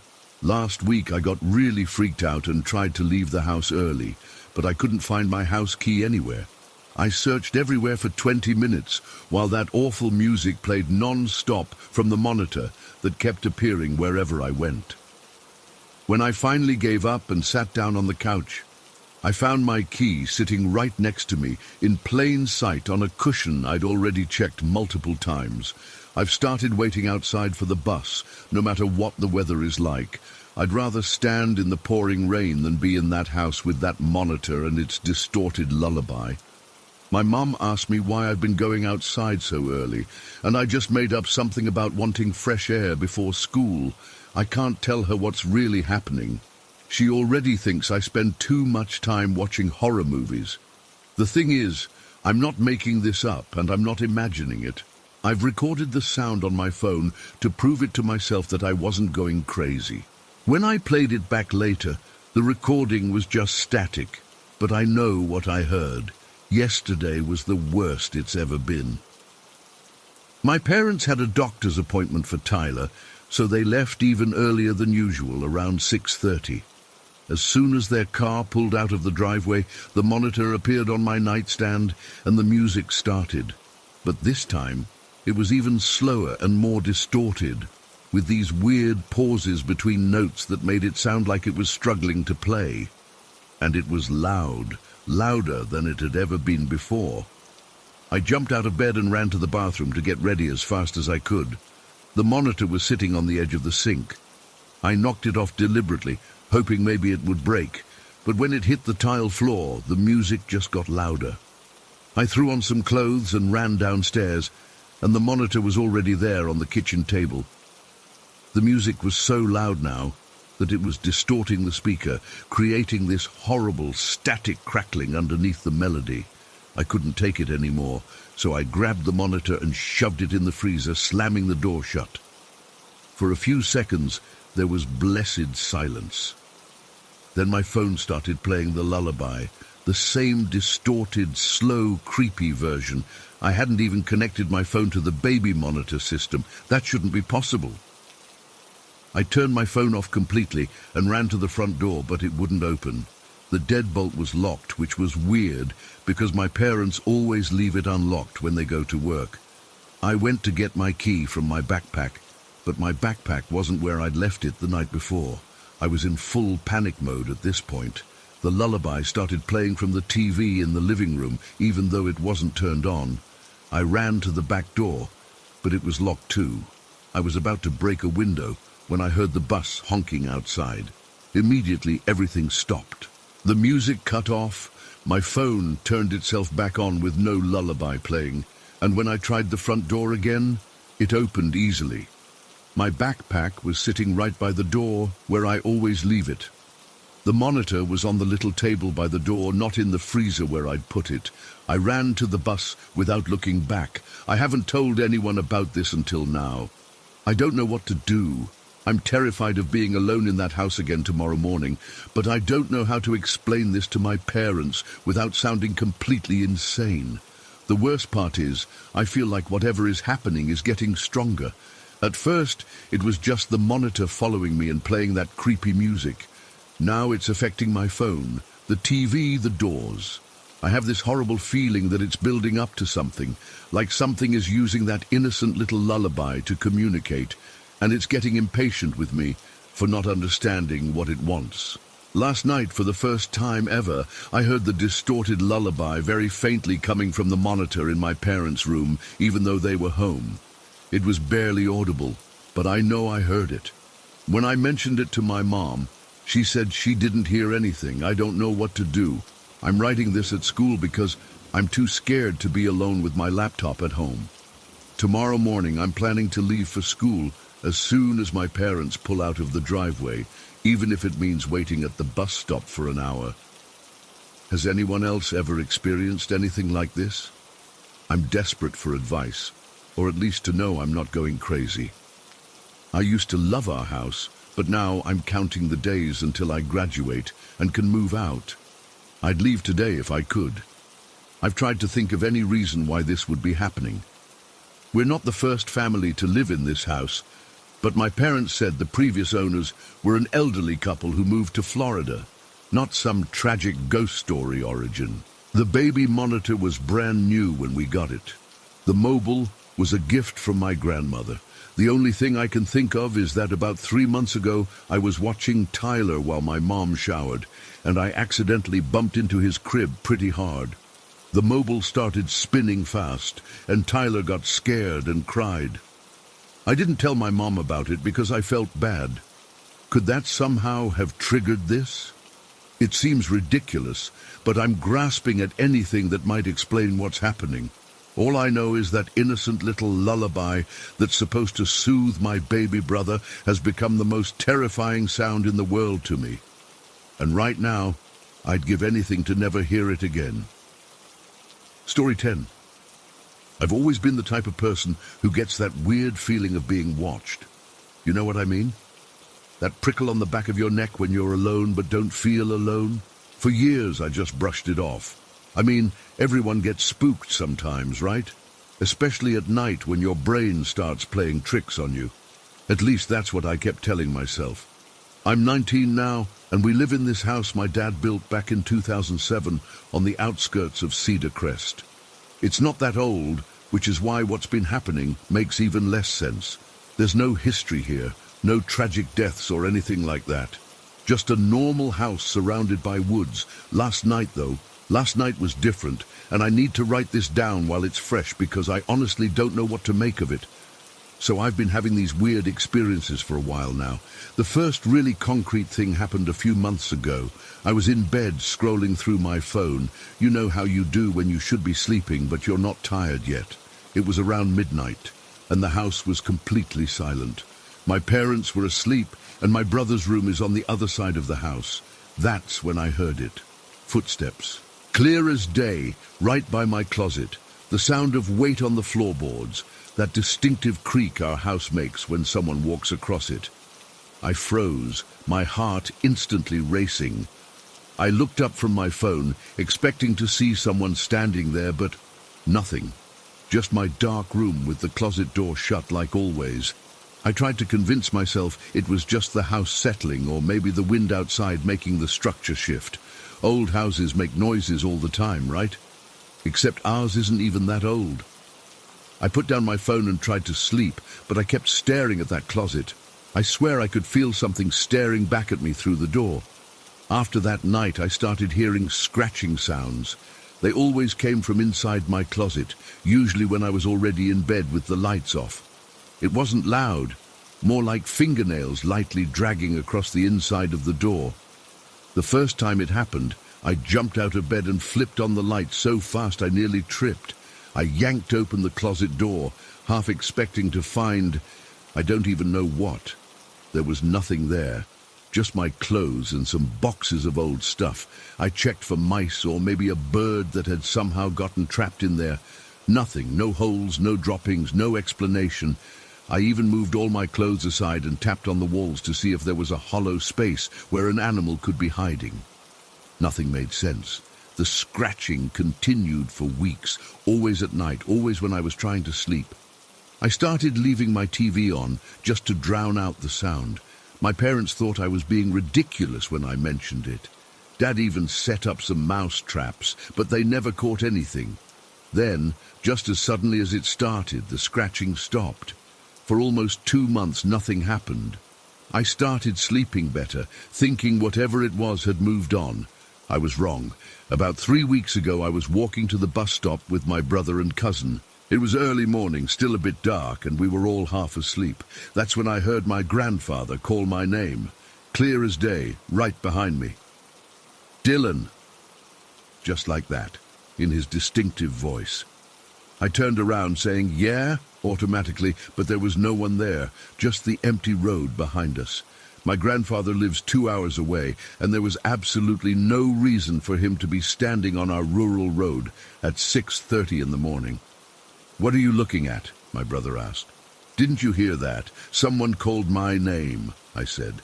Both my brother and cousin looked at me like I was crazy. "Nobody said anything, Dylan," my cousin said. "You're hearing things."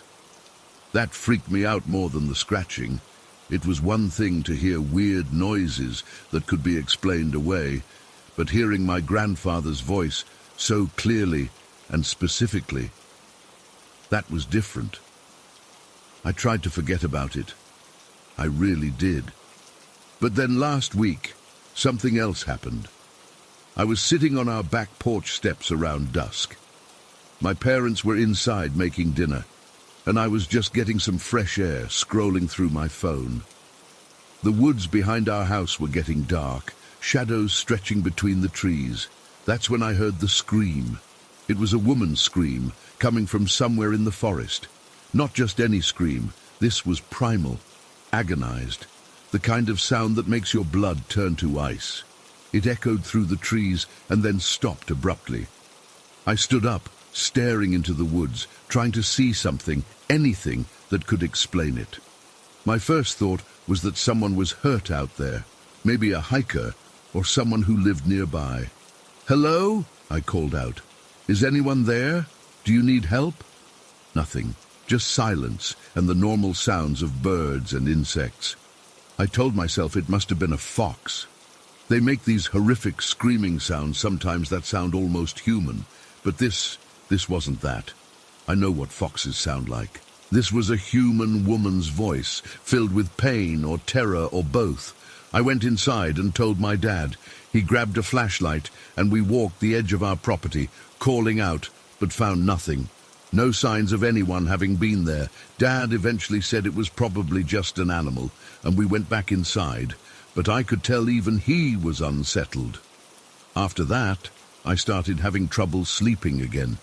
I'd lie awake, staring at my ceiling, listening for any sound that wasn't normal. The scratching hadn't returned, but somehow the silence was worse, like something was building up. Then came last night. I was having this dream. At least I thought it was a dream at first.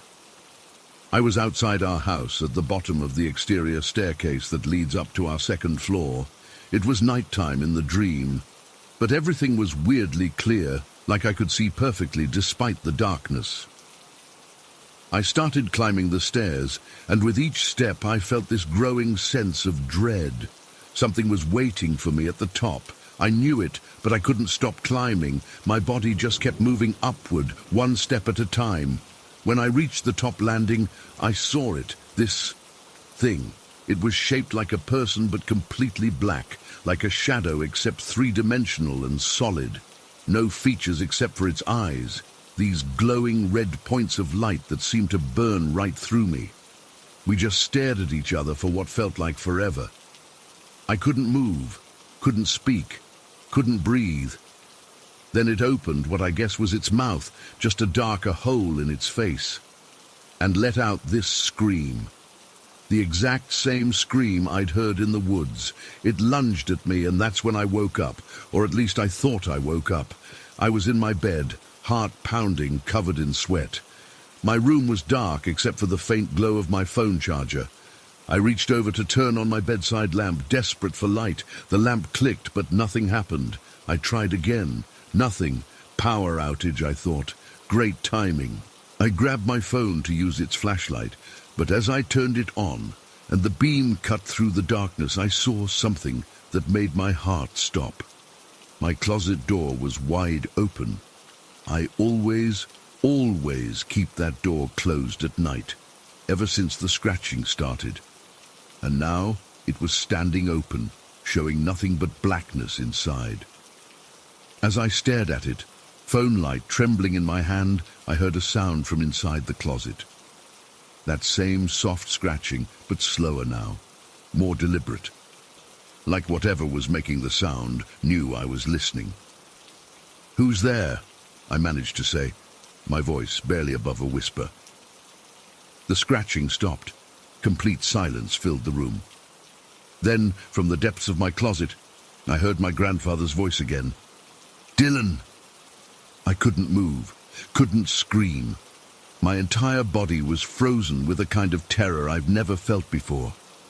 The light from my phone flickered, and for a split second I thought I saw something shift in the darkness of the closet. Something tall and black. Then my bedside lamp suddenly came on by itself, flooding the room with light. The closet was empty. Just clothes and boxes, like always. The door was still open, though. I hadn't imagined that part. I didn't sleep again. I sat up in bed with every light in my room turned on until morning came. When the sun finally rose, I checked the closet thoroughly, moved everything out, checked the walls, the floor, the ceiling. Nothing unusual, no hidden spaces, no signs of anything having been in there. My mom noticed the dark circles under my eyes at breakfast and asked if I was okay. I just said I'd had trouble sleeping.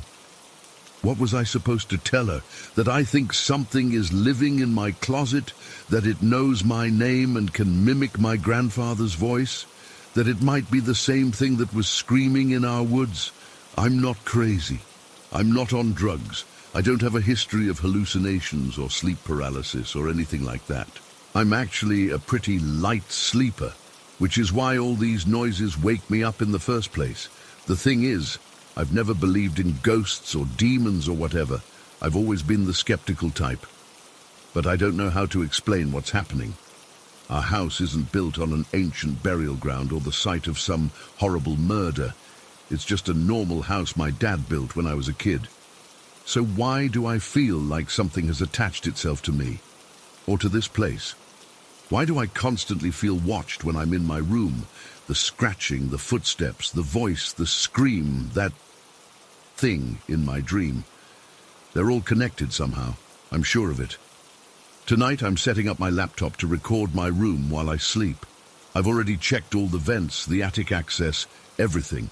There's no way anyone could be getting into my room without me knowing.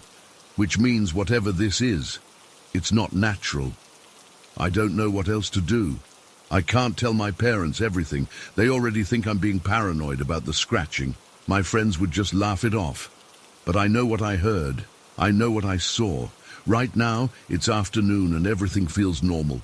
The sun is shining. I can hear my mum moving around downstairs, and the house feels like just a house again. But I know that when night falls, that feeling will come back. The sense of being watched. The waiting. I'm writing this down because I need someone to know what's happening. In case... I don't know. In case something happens and I can't explain it later. I've never been so scared in my life, and the worst part is, I don't even know what I'm scared of. Just that it knows my name, it can sound like people I know, and for some reason, it's fixated on me. The sun is starting to set now. I can see the shadows getting longer outside my window. In a couple of hours, it'll be dark, and I'll be alone in my room again. Wait, I just heard something. From downstairs, it sounded like... scratching. Coming from inside the wall by the stairs, the same scratching I used to hear in my closet. It's still afternoon. My mom is downstairs.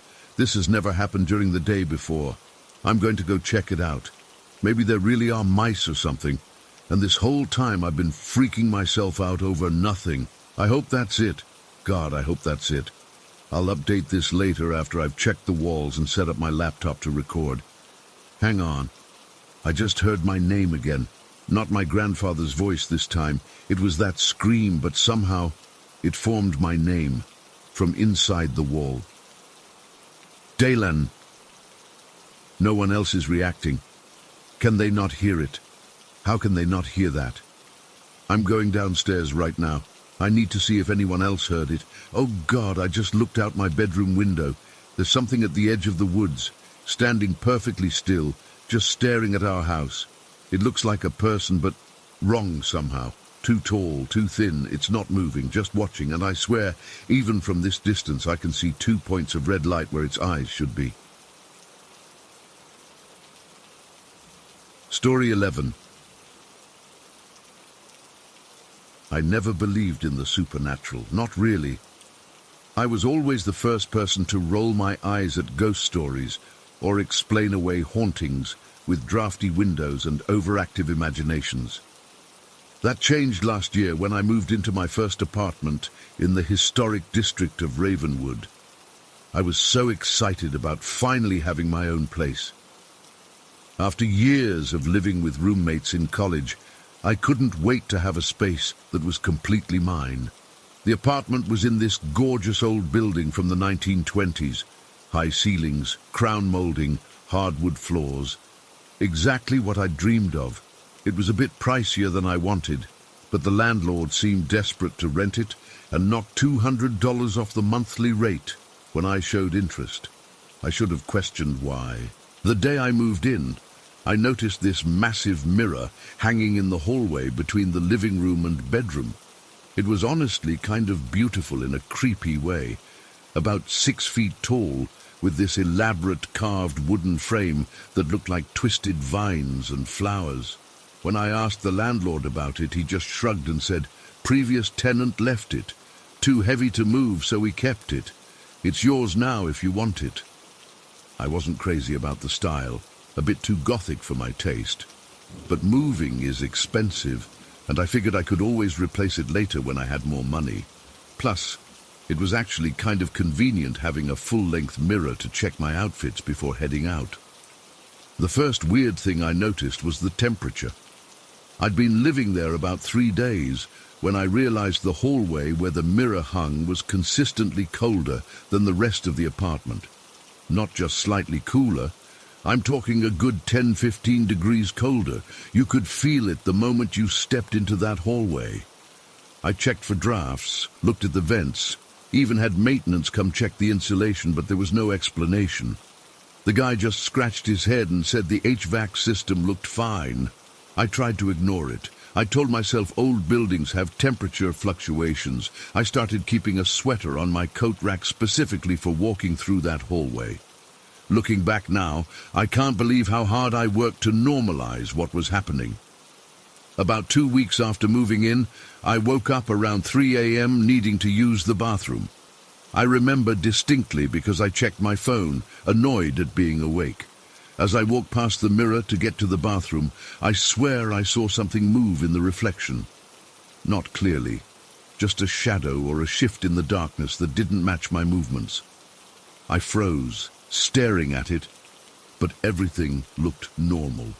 I convinced myself it was sleep deprivation playing tricks on me. The next morning, I noticed small scratches on the mirror's surface that I hadn't seen before. They were clustered near the bottom right corner, almost like someone had taken a key or something sharp and made quick, deliberate marks. I figured maybe I'd accidentally bumped it with something while moving boxes, though I couldn't remember doing that. Things escalated about a month into living there. I have this cat, Milo, who usually sleeps with me. He's very routine-oriented, comes to bed when I do, curls up by my feet, stays all night. That night, I'd left my bedroom door cracked open so he could come and go as he pleased. I was almost asleep when I felt my mattress depress, like someone, or something, was climbing onto the bed. I remember smiling, thinking it was just Milo jumping up. The weight shifted again, heavier this time, moving up toward my pillow. It felt too heavy to be my cat, but I was groggy and thought maybe he was walking weird or carrying something. "Milo?" I whispered, turning over. The weight immediately disappeared, and my door was closed, completely closed. I sat up, fully awake now, heart racing. My door had definitely been cracked open when I went to bed. I distinctly remembered leaving it that way for Milo. I called out for him, wondering if he'd somehow closed the door himself, but there was no answering meow. I forced myself to get up and check the apartment. I found Milo sitting in the hallway, staring at the mirror. Not moving, not blinking, just staring. When I called his name, he didn't respond at all, which was completely unlike him. I had to physically pick him up to break whatever trance he was in, and when I did, he started purring like nothing had happened. But he wouldn't go near that hallway again after that night. He'd stop at the edge and meow until I carried him past it. I started sleeping with my bedroom door locked after that night. I told myself it was to keep Milo from accidentally closing it again, but deep down I knew it was because I was scared of whatever had been on my bed. The dreams started next. Every night, the same nightmare. I'd be walking down the hallway toward the mirror, but no matter how long I walked, I couldn't reach it. And behind me, always out of sight, but unmistakably there, something was following me. I could hear it breathing, feel it getting closer. I'd always wake up just as I felt hands touch my shoulders. During the day, I started noticing my reflection doing things wrong. Nothing dramatic, just small things. I'd raise my right hand, and there'd be the slightest delay before my reflection did the same. Or I'd swear my reflection blinked when I didn't. One morning, I was brushing my teeth, not really paying attention, when I realized my reflection was smiling. I wasn't smiling. I dropped my toothbrush and ran out of the bathroom. I stopped looking directly at the mirror after that. I'd walk past it with my eyes down or averted. But somehow, that made it worse. I could feel it watching me. The cold in the hallway got more intense, so cold that sometimes I could see my breath. Then came the whispers. At first I thought it was just the neighbors or the pipes or the building settling. But they always happened when I was near the mirror, and they were too distinct to be random noise. I couldn't make out words exactly, but it sounded like multiple voices having urgent conversations. They'd stop as soon as I acknowledged them, only to start again when I tried to ignore them. About 2 months into living there, I hit my breaking point. I woke up one night to find myself standing in front of the mirror, sleepwalking, something I'd never done before in my life. I was just standing there, one hand pressed against the glass, my forehead almost touching it, and in the reflection, I wasn't alone. There was a dark figure standing behind my reflection, its hand on my reflection's shoulder. I couldn't make out any features. It was just a human-shaped darkness deeper than the shadows around it. I screamed and stumbled backward. The figure in the mirror didn't move. It stayed there, watching me, even though there was nothing behind me in the real hallway. I ran back to my bedroom, locked the door, and didn't come out until morning. I called my dad that day, hysterical. I didn't tell him everything. I knew how crazy it would sound, but I made up some story about not liking the mirror and wanting it gone, but being unable to move it myself. He promised to come that weekend with his truck to take it to the dump. Those last few days, waiting for the weekend, were hell. The whispers got louder. Things in my apartment would move. Nothing dramatic, just enough to make me question my sanity. My keys would be on the coffee table when I was sure I'd left them by the door. Lights I'd turned off would be on when I came home. And always that bone-deep cold in the hallway. When my dad finally arrived that Saturday, I nearly cried with relief. He commented on how pale and tired I looked, but didn't push when I brushed it off as work stress. Together we took the mirror down from the wall. It was heavier than it looked, and weirdly warm to the touch despite being in the coldest part of the apartment. As we carried it out, I saw deep gouges in the wall behind where it had hung. Not just nail holes, but long, deliberate scratches that looked disturbingly like claw marks. My dad didn't seem to notice them, focused on not dropping the awkward mirror. I didn't point them out. I just wanted that thing gone. The plan was for my dad to take it straight to the dump, but it was closing by the time we got the mirror loaded, so he said he'd keep it in his garage overnight and dispose of it the next day.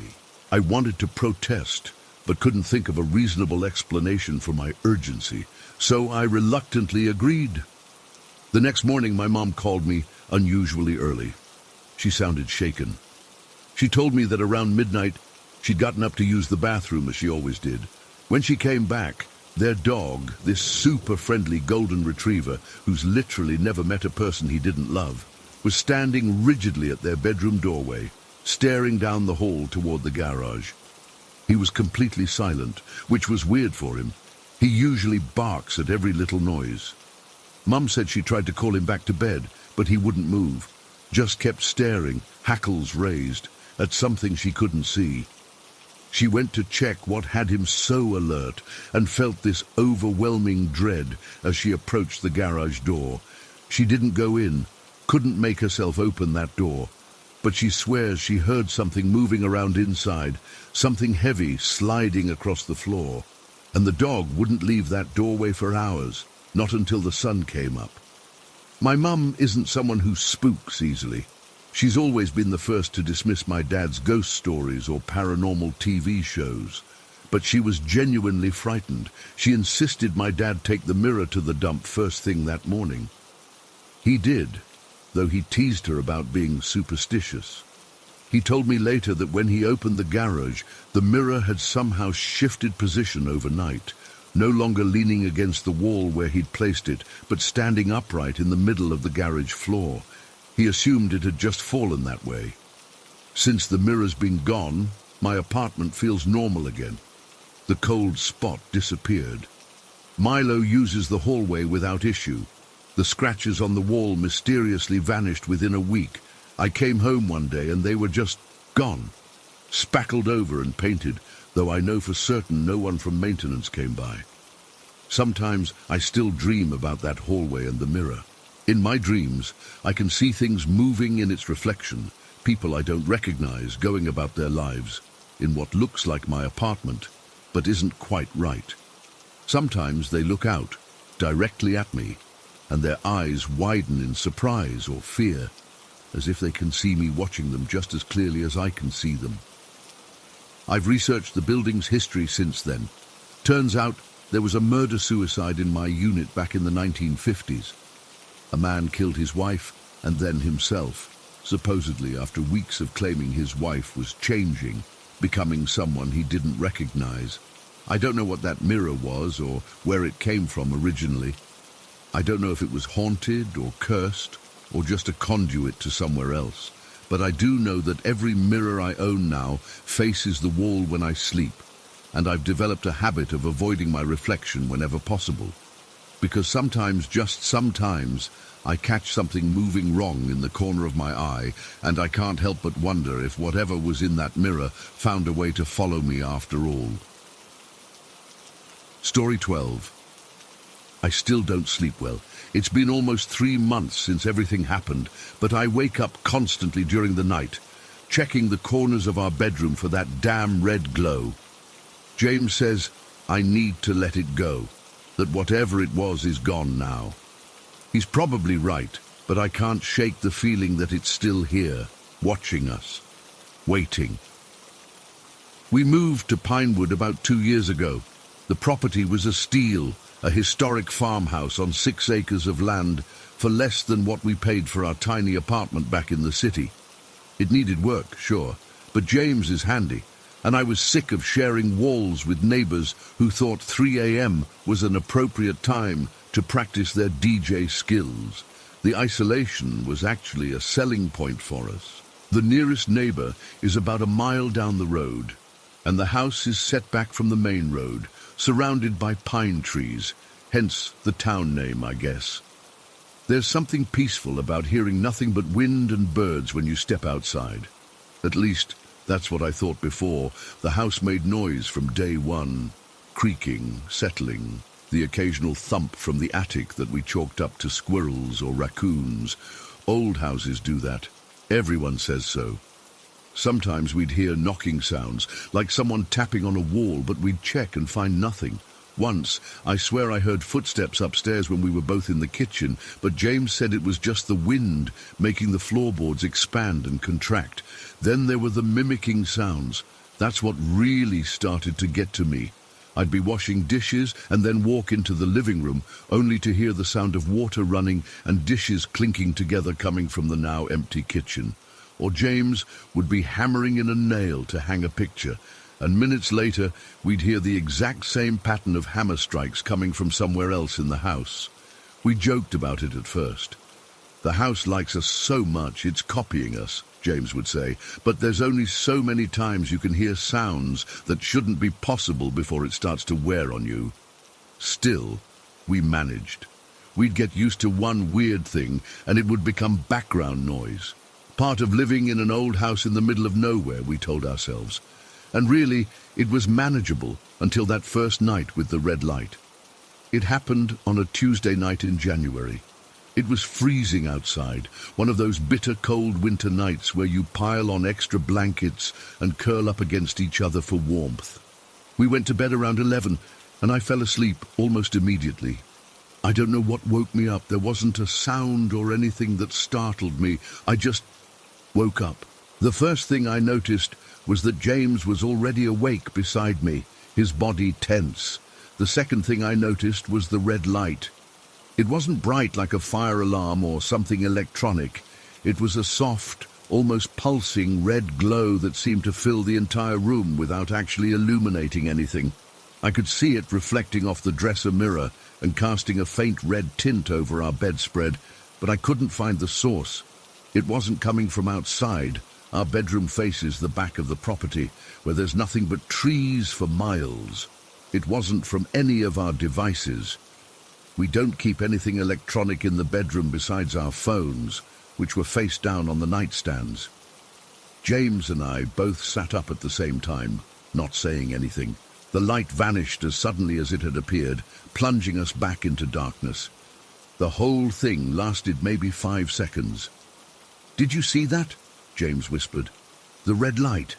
"Yeah." "What the hell was that?" We got up, turned on all the lights and checked everything. Our phones, the smoke detectors.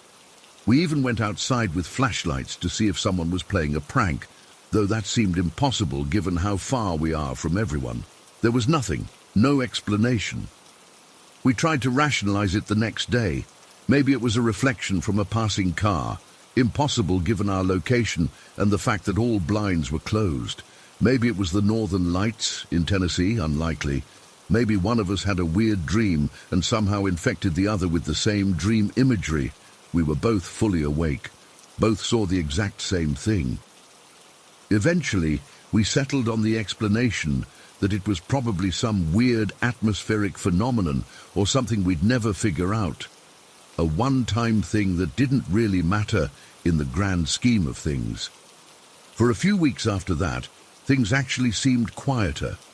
The mimicking sounds stopped. The knocking stopped. It was almost like the house was holding its breath.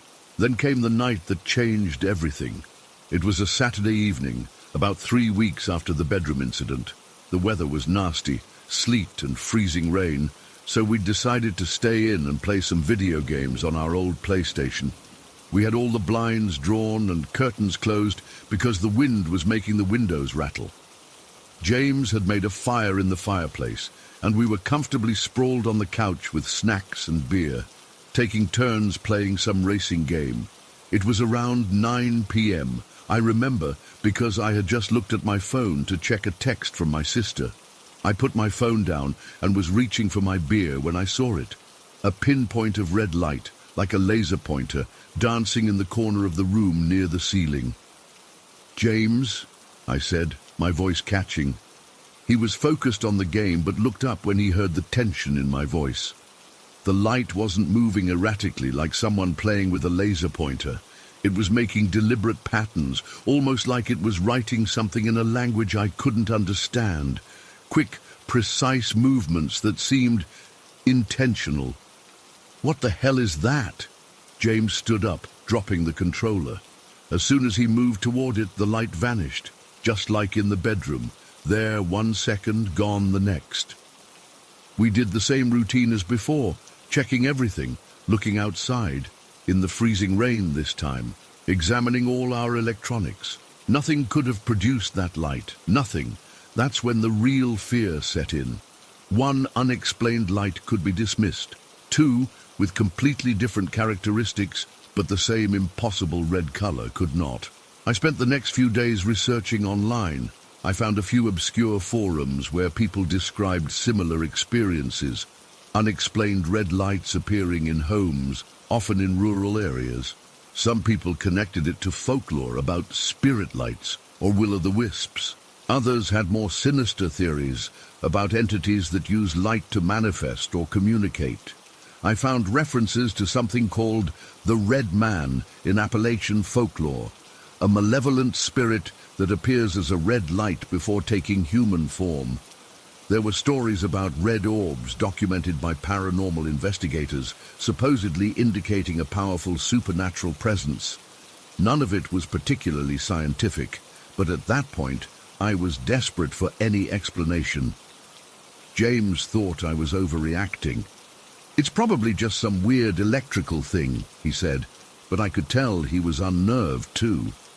He started checking the locks twice before bed, something he'd never done before. The third incident happened exactly 1 week after the living room light. We were both in the kitchen making dinner. I was chopping vegetables while James was marinating chicken for the grill. The sun had just set, and we had the kitchen lights on bright. I had my back to the kitchen entrance when James suddenly froze, staring over my shoulder. I turned around, and there it was, a red light, but different this time. It wasn't a point or a glow. It was like a thin red laser line running horizontally across the doorway to the kitchen, about 5 feet off the ground. It was perfectly straight, absolutely level, as if someone had used a ruler to draw it in the air. "Don't move," James whispered. Unlike the previous times, the light didn't immediately disappear. It stayed there, unwavering, for what felt like an eternity but was probably only 30 seconds. Then it began to change. The line started to bend in the middle, curving into an upside-down V shape. Then it bent again, forming a rough zigzag pattern. I felt rooted to the spot, unable to move or speak. There was something so deliberate about it, so clearly purposeful, that it felt like standing in the presence of something intelligent, something watching us. James took a step toward it, and the line instantly vanished. We barely slept that night. We pushed our bed against the wall and slept with the lights on like scared children. The next morning, we seriously discussed selling the house, but in this economy, we knew we'd take a huge loss, and we couldn't afford that. Instead, we decided to try to document the phenomena, James set up his old GoPro in the bedroom and our laptop camera in the living room. We downloaded a home security app that would start recording if it detected motion or significant light changes. Days passed with nothing happening. We were almost disappointed. At least catching something on camera would validate our experiences. After a week of nothing, we started to relax a little. Maybe whatever it was had moved on. Then came the night that I'll never forget as long as I live. It was around 2 a.m. when we both woke up simultaneously. The bedroom was filled with that same diffuse red glow, but stronger this time, more concentrated, and now there was something else. A low humming sound, almost at the edge of hearing, like an electrical transformer, but somehow organic. The GoPro's indicator light was off, even though we'd made sure it was charged and running when we went to bed. The red light began to pulse slightly, getting brighter and then dimmer in a rhythm that reminded me of breathing. The humming changed pitch with each pulse, creating a pattern that made my skin crawl. "What does it want?" I whispered to James.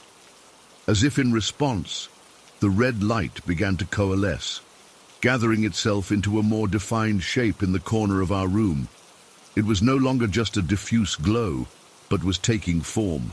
Still red, still made of light, but now with structure. I wish I could describe what it looked like, but my brain seems to have blocked parts of it out. I remember angles that didn't make sense, portions that seemed to fold in on themselves in ways that shouldn't be physically possible. It wasn't human-shaped, wasn't animal-shaped, wasn't anything I had a reference for. James gripped my hand so tight it hurt. "Don't look directly at it," he said, his voice shaking. But I couldn't look away. The shape continued to change, pulsing and reforming itself. The humming grew louder, and I realized it was forming patterns too, almost like speech, but nothing recognizable as language. Then the temperature in the room plummeted. Our breath came out in visible clouds, despite it being April. The shape became more agitated, its movements more erratic. The red light began to stretch out tendrils toward our bed. James suddenly lunged across me, grabbing his phone from the nightstand and turning on the flashlight, pointing it directly at the shape. The reaction was immediate and violent. The red light contracted, seeming to recoil from the white beam of the flashlight. The humming rose to an almost painful pitch, and then everything, the light, the sound, the cold, vanished. We didn't wait until morning. We threw some clothes and essentials in a bag and drove to a motel 30 miles away. We stayed there for 3 nights while we tried to figure out what to do. In the harsh fluorescent light of the motel room, we checked the GoPro and the laptop. Both devices were dead, not just out of battery, but completely bricked. They wouldn't turn on even when plugged in. James's phone, which had been acting as our flashlight, was working but extremely glitchy, with apps opening randomly and the battery draining unusually fast. We talked about contacting paranormal investigators, but then what? Even if they found something, we still had to live there or take a massive financial hit by selling. We talked about having the house blessed, but neither of us is particularly religious, and it felt somehow desperate and foolish. In the end, we decided to go back. We'd invested everything into this place, and running away to live in motels wasn't a sustainable solution. But we made some changes. We installed bright LED lights in every room with battery backups. We bought more flashlights and kept them everywhere. And we started sleeping in shifts, with one person always on watch. It's been almost 3 months now. We haven't seen the red light again, but the house feels different. The mimicking sounds have returned, but they're different now. Less like copies of our activities, and more like something trying to speak, using the only sounds it knows. Sometimes I'll hear my own laugh coming from an empty room, or the specific way James clears his throat when he's thinking. I feel watched all the time. James says he does too. We've talked about getting roommates just to have more people in the house, but how do you explain this to potential housemates without sounding insane? I don't know what was in our house that night. I don't know if it's still here, watching us, trying to communicate, or trying to do something worse. I don't know if the red light will come back stronger next time. All I know is that every night when I close my eyes, I see that impossible red shape reaching toward our bed. And I wonder what would have happened if James hadn't reached for the flashlight when he did. Story 13. I never thought I'd share this. I've kept it to myself for so long, partly because I was afraid no one would believe me, and partly because just thinking about it brings back that suffocating fear I felt when I was 7, but I need to get this off my chest. Maybe someone else has experienced something similar. This happened when I lived in Willowbrook, a quiet suburban neighborhood where nothing unusual ever happened. We had a 2-story house with my bedroom upstairs, across from my parents' room. My room was typical for a 7-year-old girl: pink walls, stuffed animals everywhere, and toys scattered around. For my 7th birthday, my aunt got me one of those Barbie styling heads. You know the ones, just a head and shoulders of a Barbie doll mounted on a base so you can practice hairstyles and makeup. I was initially excited about it, but there was something about its vacant stare that made me uncomfortable. The eyes were this bright blue that seemed to follow you around the room. I know that sounds dramatic, but even as a kid I felt it. I kept the styling head on my dresser for a few days, but I couldn't shake the feeling of being watched while I slept. So I moved it to the corner of my room near my closet, positioning it on top of an old dress I no longer wore. I deliberately turned it to face the wall. I remember being very specific about this. The doll always had to face away from my bed. I was what my mum called a problem sleeper. The slightest noise would wake me up. A car driving by, the house settling, my dad snoring down the hall. My parents always joked that I could hear a pin drop in another room. This detail is important because what happened wasn't a dream. I know the difference. It was a Tuesday night in October. I remember because we'd had a fire drill at school that day, and I was still thinking about how loud the alarm had been. I went to bed around 8:30, my usual bedtime. My mom tucked me in, checked under the bed for monsters, our nightly routine, and left my door cracked open with the hallway light on. I fell asleep quickly that night, which was unusual for me. I'm not sure how long I was asleep before I woke up. What I do remember is what woke me: heavy footsteps in the hallway. At first, I thought it was my mom coming to check on me like she sometimes did. The footsteps were slow and deliberate, getting closer to my door. But then I realized something wasn't right. The steps were too heavy to be my mum's. My dad was out of town for work, so it couldn't be him. And there was something else. Breathing. Heavy, labored breathing that didn't sound human. It was raspy and uneven, like something was struggling to draw air. I lay perfectly still in my bed, my heart pounding so hard I thought it would burst from my chest. The footsteps stopped right outside my door. Then, after what felt like an eternity, they continued into my room. I could hear the old floorboard by my toy chest creak, the one that always announced anyone's presence in my room. I kept my eyes shut tight. I was terrified, but some part of me thought that if I pretended to be asleep, whatever was in my room would leave me alone. The breathing got closer and closer until I could feel it on my face, warm and smelling faintly of plastic. I couldn't take it anymore. I opened my eyes. The Barbie styling head was directly in front of my face, inches away, staring right at me. Its plastic eyes, which normally looked vacant, now seemed alert and aware. I couldn't move. I couldn't scream. I was completely paralyzed with fear. The doll just hovered there, suspended in the air as if someone was holding it, but I couldn't see anyone. Just this disembodied doll head staring into my eyes with what I can only describe as malicious intent. I squeezed my eyes shut again and turned my face into my pillow, praying for it to go away. I heard the heavy footsteps retreat from my room, down the hall, and then silence. I lay there for what must have been hours, too terrified to open my eyes again, too terrified to call for my mum. When my alarm went off the next morning, I cautiously looked around my room. The Barbie head was back in its spot by the closet, but it wasn't facing the wall anymore. It was turned toward my bed, staring at me. I told my mom what happened, but she dismissed it as a nightmare. "You probably just forgot which way you positioned the doll," she said, ruffling my hair. But I hadn't forgotten. I was meticulous about making sure that doll faced away from me. That day after school, I took the styling head and put it in the garage, hiding it behind some old paint cans where I thought no one would find it. I didn't tell my parents what I'd done. I just wanted it gone. For a few weeks, things were normal. I slept better without feeling those eyes on me. I almost forgot about the whole incident. Then one day, I came home from school and went to my room to change clothes. As soon as I opened the door, I saw it.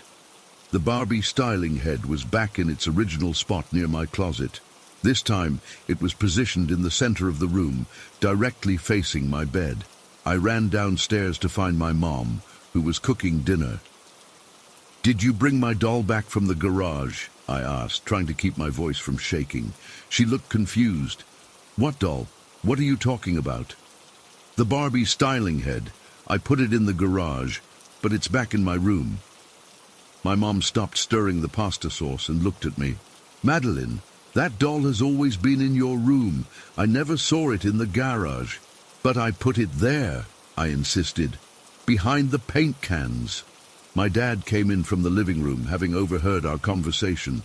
"I was organizing the garage last weekend, Maddie. I didn't see any doll there." They both thought I was making it up or misremembering, but I knew what I'd done. Someone or something had brought the doll back. That night I couldn't sleep. Every time I closed my eyes, I imagined the doll floating toward me, those plastic eyes staring into mine. Around midnight I heard it again. The heavy footsteps in the hallway, the labored breathing. I pulled my blanket over my head and stayed absolutely still. The footsteps entered my room, paused, and then retreated. When I finally gathered the courage to peek out from under my blanket, the doll had moved from its spot near the closet. It was now on my nightstand, facing me. I couldn't take it anymore. I grabbed the doll, ran to my parents' room, and woke them up, sobbing uncontrollably. My dad, annoyed at being woken up, told me to go back to bed. My mom was more sympathetic, but still thought I was just having nightmares. "Look, if it makes you feel better, we'll lock it away somewhere," she said, taking the doll from my trembling hands. The next day, my dad found an old dog crate in the basement. We'd had a dog that died when I was 4, and put the Barbie styling head inside it, securing it with a padlock. He placed the crate in the attic, thinking that would be the end of it. For a while, it was. I didn't hear the footsteps or the breathing. I slept through the night most nights, but I could never shake the feeling that something was waiting, biding its time. 6 months later, my dad got a new job in another state, and we had to move. As we were packing up the house, I remembered the doll in the attic. I didn't want it coming with us to our new home. I didn't want it anywhere near me ever again. While my parents were busy loading boxes into the moving truck, I snuck up to the attic. The dog crate was where my dad had left it, the padlock still secure, but when I looked inside, my blood ran cold. The crate was empty. The Barbie styling head was gone. I panicked and started searching the attic, thinking maybe my dad had moved it. That's when I heard the breathing right behind me. I spun around, and there it was, sitting on top of a stack of boxes, facing me. I ran down the attic stairs so fast I nearly fell. I found the doll in the kitchen trash bag that was about to go out, wrapped it in newspaper and buried it at the bottom. I watched as the garbage truck took it away later that day, feeling a mixture of relief and lingering dread. We moved to our new house the following week. I insisted on a thorough inspection of my new room before agreeing to sleep in it. No unexplained noises, no feeling of being watched. For the first time in months, I felt safe, until 3 weeks after we moved in. I came home from school one rainy afternoon. The house was empty. My mom was at the grocery store, and my dad was still at work. As I walked up to my room to drop off my backpack, I noticed my door was closed. I always left it open. With shaking hands, I turned the doorknob and pushed the door open. Sitting in the center of my bed was the Barbie styling head, its plastic eyes reflecting the gray light from my window. I ran out of the house and sat on the porch steps in the rain until my mom came home. When we went back upstairs together, the doll was gone. My mom thought I was making it up again, that the stress of the move was giving me nightmares. That night, I wedged a chair under my doorknob and slept with my desk lamp on. Around 3 a.m., I woke to the sound of something scratching at my door, trying to get in. The chair vibrated slightly as whatever was on the other side pushed against the door. I stayed frozen in my bed, unable to call out for my parents, watching as the chair inched backward with each push. Just when I thought the door would open, the scratching stopped. The silence that followed was almost worse than the noise.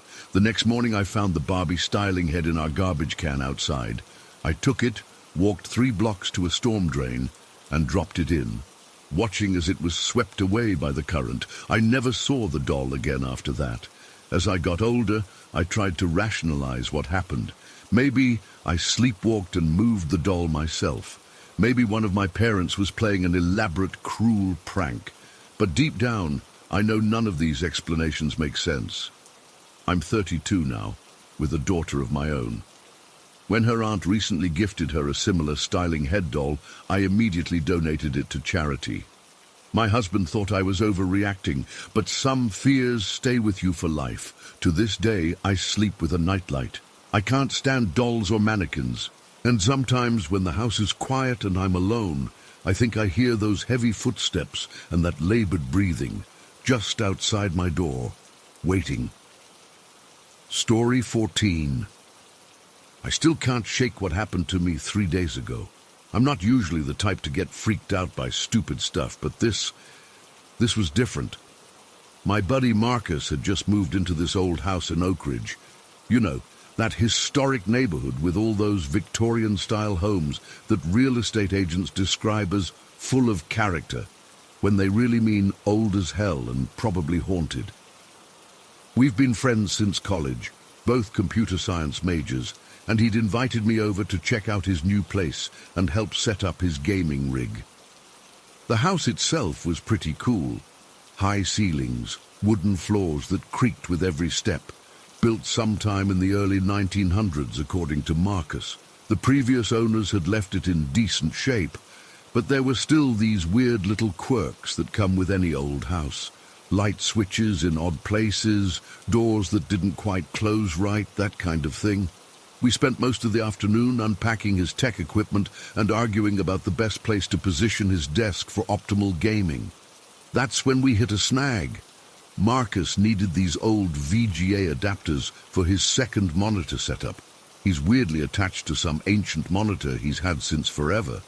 He was sure he'd packed them in a box labeled Computer Misc that he'd stashed in the attic along with a bunch of other stuff he didn't immediately need. "Hey Lucas, would you mind grabbing those adapters from the attic?"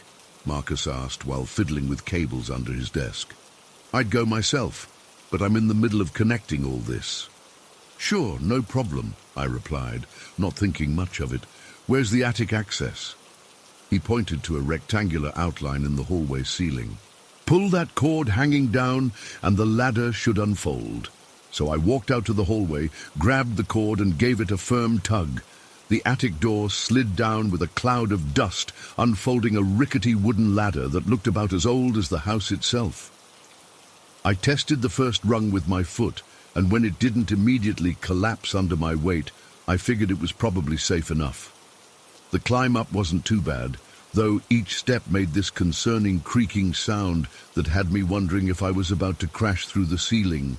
When I reached the top, I poked my head through the opening and was hit by that distinctive attic smell, musty, dusty, with hints of old paper and wood. It took a few seconds for my eyes to adjust to the dim light filtering through a small circular window at the far end. The attic was bigger than I expected, stretching across the entire top floor of the house. It was packed with stuff, some belonging to Marcus, but a lot that seemed to have been left by previous owners. Cardboard boxes were stacked in uneven piles, old furniture draped with white sheets, and various odds and ends scattered everywhere. I pulled myself all the way up and stood hunched under the sloped ceiling, trying to figure out where to start looking. Marcus had said his computer boxes would be near the entrance, so I began searching through the nearest stacks, squinting at labels in the poor light. There were Christmas decorations, old clothes, books, but no box labeled Computer Misc. That's when I noticed it. About 10 feet away, sitting on an old wooden trunk between two towers of boxes, was a doll. Not like a Barbie or anything modern. This was one of those antique porcelain dolls with the creepy realistic faces that rich kids probably played with 100 years ago. It had this faded blue dress with yellowed lace trim and blonde hair that might have been curly once, but was now matted and dull. Its face was pale porcelain with hand-painted features, rosy cheeks, small red lips, and blue eyes that seemed too lifelike, like they were following me. Look, I'm not superstitious, but something about that doll made me instantly uncomfortable. It seemed out of place, even among all the other old junk. I deliberately kept my distance as I continued searching for Marcus's box, making a mental note to avoid getting too close to it. After a few more minutes of searching, I spotted a box with Marcus's handwriting about 15 feet away, partially hidden behind a stack of old picture frames. The problem was that getting to it meant walking past the doll. I told myself I was being ridiculous. It's just an old toy, for God's sake, and started making my way through the narrow path between the piles of stored items. As I passed within a few feet of the doll, the silence of the attic was suddenly broken by the most horrifying sound I've ever heard. Laughter, mechanical, distorted laughter coming from the doll. Hee hee hee ha, hee hee hee. It wasn't loud, but in the quiet attic, it might as well have been a scream. The sound was warped and wrong, too slow and then too fast, like a tape player with dying batteries. I literally jumped back, smacking my head against a support beam and almost falling over a box. "What the fuck?" I blurted out, heart pounding in my chest. The laughter stopped as abruptly as it had started, but that somehow made it worse. I stood frozen, staring at the doll, which sat exactly as it had before, motionless, expressionless. Had I imagined it? Was my mind playing tricks in this creepy attic? I was about to convince myself I was hearing things when I noticed something on the floor near the doll, a small battery compartment cover that must have fallen off, and beside the doll I could see what looked like leaked battery acid. That crusty white-green substance that forms when batteries corrode. So it was battery-powered. That meant there was a logical explanation for what I'd heard, right? Just some old toy with corroded batteries having a random malfunction. Slightly relieved but still on edge, I decided to just grab the damn box and get out of there. I inched forward again, keeping my eyes on the doll the whole time. I'd made it about halfway to the box when it happened. The doll's head moved. It wasn't a subtle movement either. The head rotated slowly to the right, following my path as I moved across the attic. The mechanical neck made this awful dry creaking sound, like rusted gears grinding against each other, and its eyes, those painted blue eyes, seemed to lock directly onto mine. I'm not ashamed to admit I froze completely. My breath caught in my throat and I could feel my heartbeat in my ears. This wasn't possible. Corroded batteries shouldn't have enough power to move motors like that. And even if they did, how the hell was it tracking my movement? For a few seconds we just stared at each other, me and this fucking doll, in complete silence. Then I broke eye contact. Why did it feel like actual eye contact? And looked at the box I needed. It was just a few more steps away. Just grab it and go, I told myself. Don't look at the doll again. I took another step forward, and the mechanical laughter started again, this time louder and even more distorted. Hee hee ha. The sound kept skipping and changing pitch, like the mechanism was struggling to function. That was it. Screw the adapters. I was about to turn and bolt for the ladder when I realized the doll's head was still following me. And now, I swear this happened, though Marcus doesn't believe me. Its mouth was moving slightly with the laughter, the porcelain lips parting just enough to reveal tiny painted teeth inside. I lunged for the box, grabbed it without checking if it was even the right one, and practically ran back to the attic entrance. The whole time, I could hear the mechanical neck creaking as the doll's head rotated to track me, the laughter getting more distorted and broken, like it was struggling to keep going. When I reached the ladder, I practically threw the box down to the hallway floor and scrambled down after it, nearly falling in my rush. I pulled the attic door closed as fast as I could, as if that thin wooden panel would be enough to protect me from whatever the hell was up there. Marcus found me in the hallway, breathing hard and probably looking like I'd seen a ghost. "Dude, what happened? You look freaked out," he said, picking up the box I'd dropped. It took me a moment to calm down enough to speak. "That fucking doll in your attic just laughed and moved its head to follow me around." Marcus looked confused. "What doll?" "The creepy porcelain one, on the trunk near your boxes. It has a blue dress and blonde hair." Recognition dawned on his face. "Oh, that old thing. It came with the house. The previous owners said it belonged to their grandmother or something. They didn't want it, but felt weird throwing it away." "Well, it's fucking possessed," I said, my voice still shaky. It laughed at me and followed me with its head. Marcus chuckled, clearly not taking me seriously. "Battery probably just had a random surge. Those old toys can act weird when the batteries corrode." "Batteries that corroded shouldn't have enough power to move motors like that," I argued. "And it followed me, Marcus. Like, deliberately tracked my movement across the room." "Probably just a coincidence or a trick of the light," he said, opening the box I'd grabbed. Thankfully, it was the right one. "Look, I found this thing in the attic when I was moving in and messed with it a bit. The head just flops around because the neck mechanism is loose, and I couldn't get it to make any sounds at all. The battery compartment was already corroded shut." I shook my head.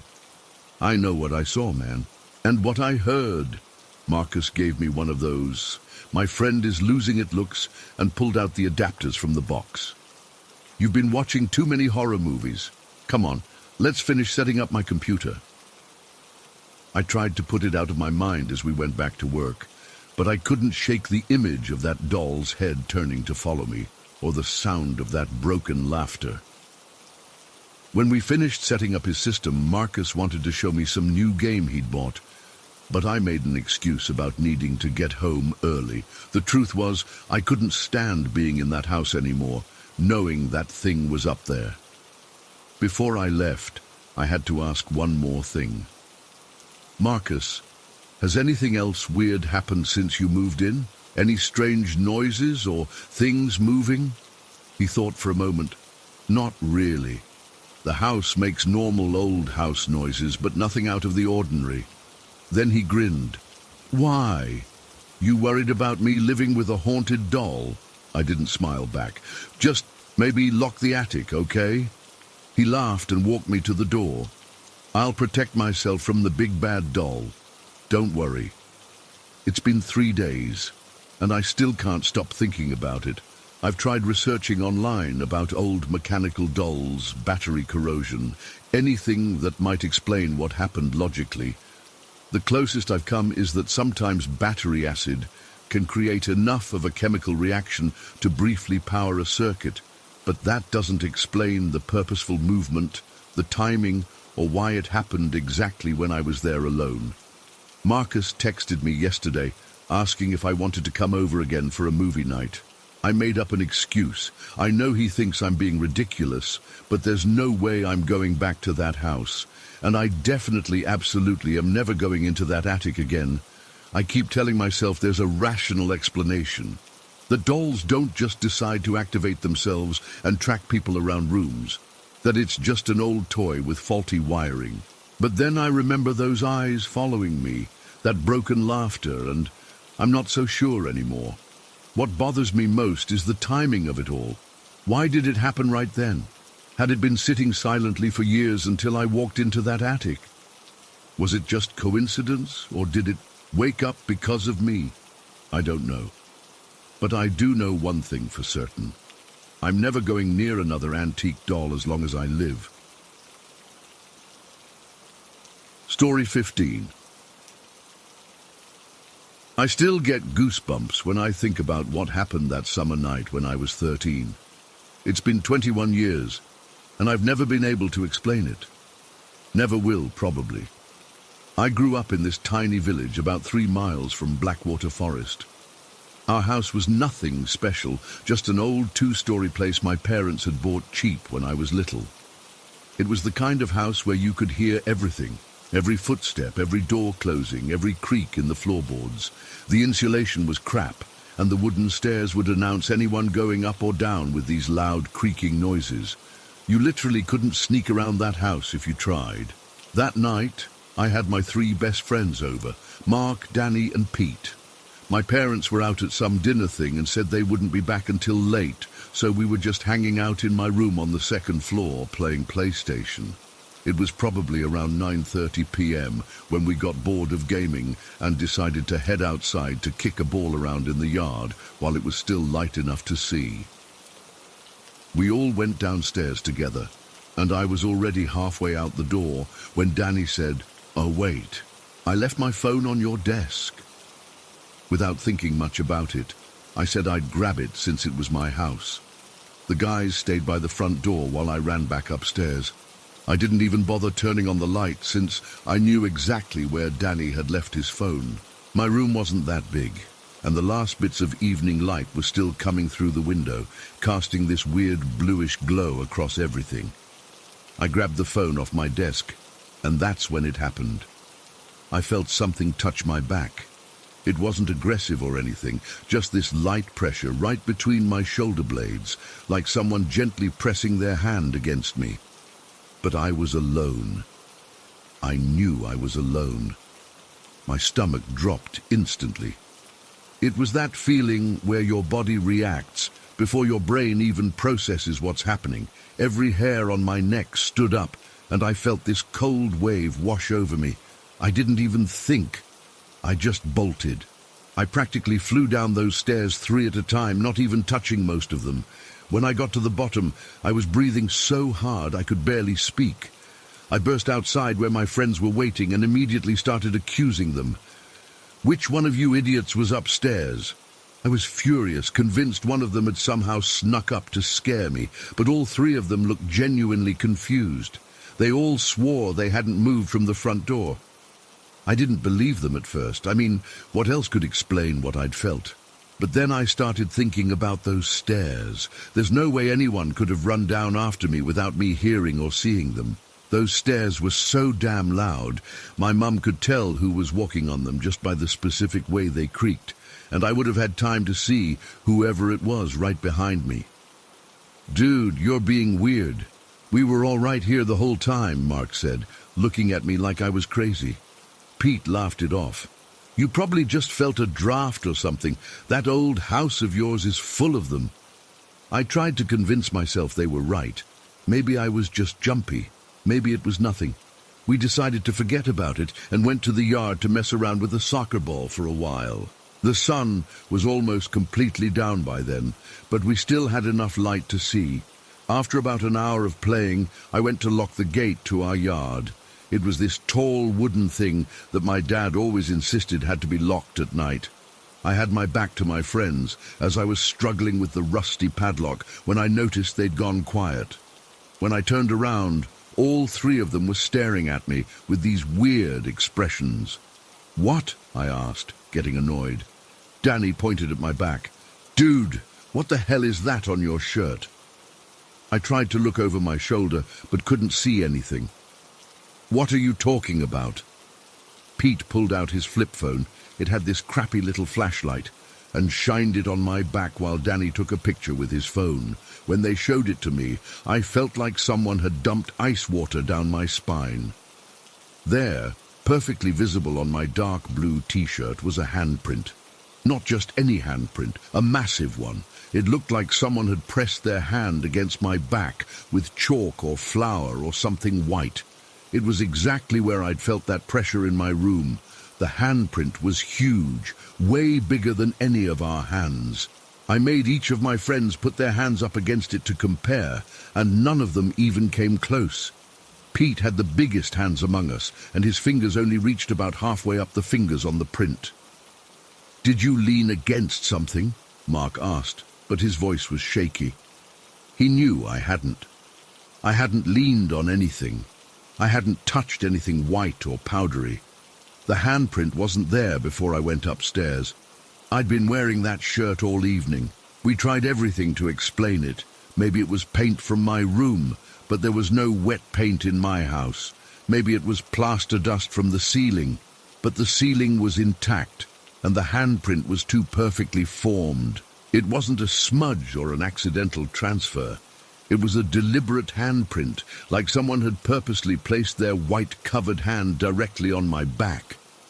I made everyone swear they weren't playing a prank on me. They all looked me straight in the eyes and promised they weren't. And I believed them. The looks on their faces were too genuine. They were as freaked out as I was. The worst part was going back into my house after they left. My parents still weren't home, and I couldn't stop thinking about what might be waiting for me upstairs. I grabbed this small axe from our tool shed. My dad used it to chop kindling for the fireplace, and kept it with me as I checked every room, every closet, every possible hiding place in the house. Nothing, not a single sign that anyone else had been there. I kept that axe beside my bed for the next 2 months. My parents thought I was being weird, but I didn't care. I never told them what happened. They would have either thought I was making it up or gotten unnecessarily worried. They already didn't like me being home alone, and this would have just confirmed their fears. The thing that still haunts me the most is that there was no explanation for where that handprint came from. None of us could have made it. The size alone made that impossible. And why would it appear exactly where I'd felt something touch me when I was alone in my room? I've spent years trying to rationalize it. Maybe there was some logical explanation that my 13-year-old brain just couldn't comprehend. Maybe one of my friends was playing an elaborate prank. But deep down, I know that's not true.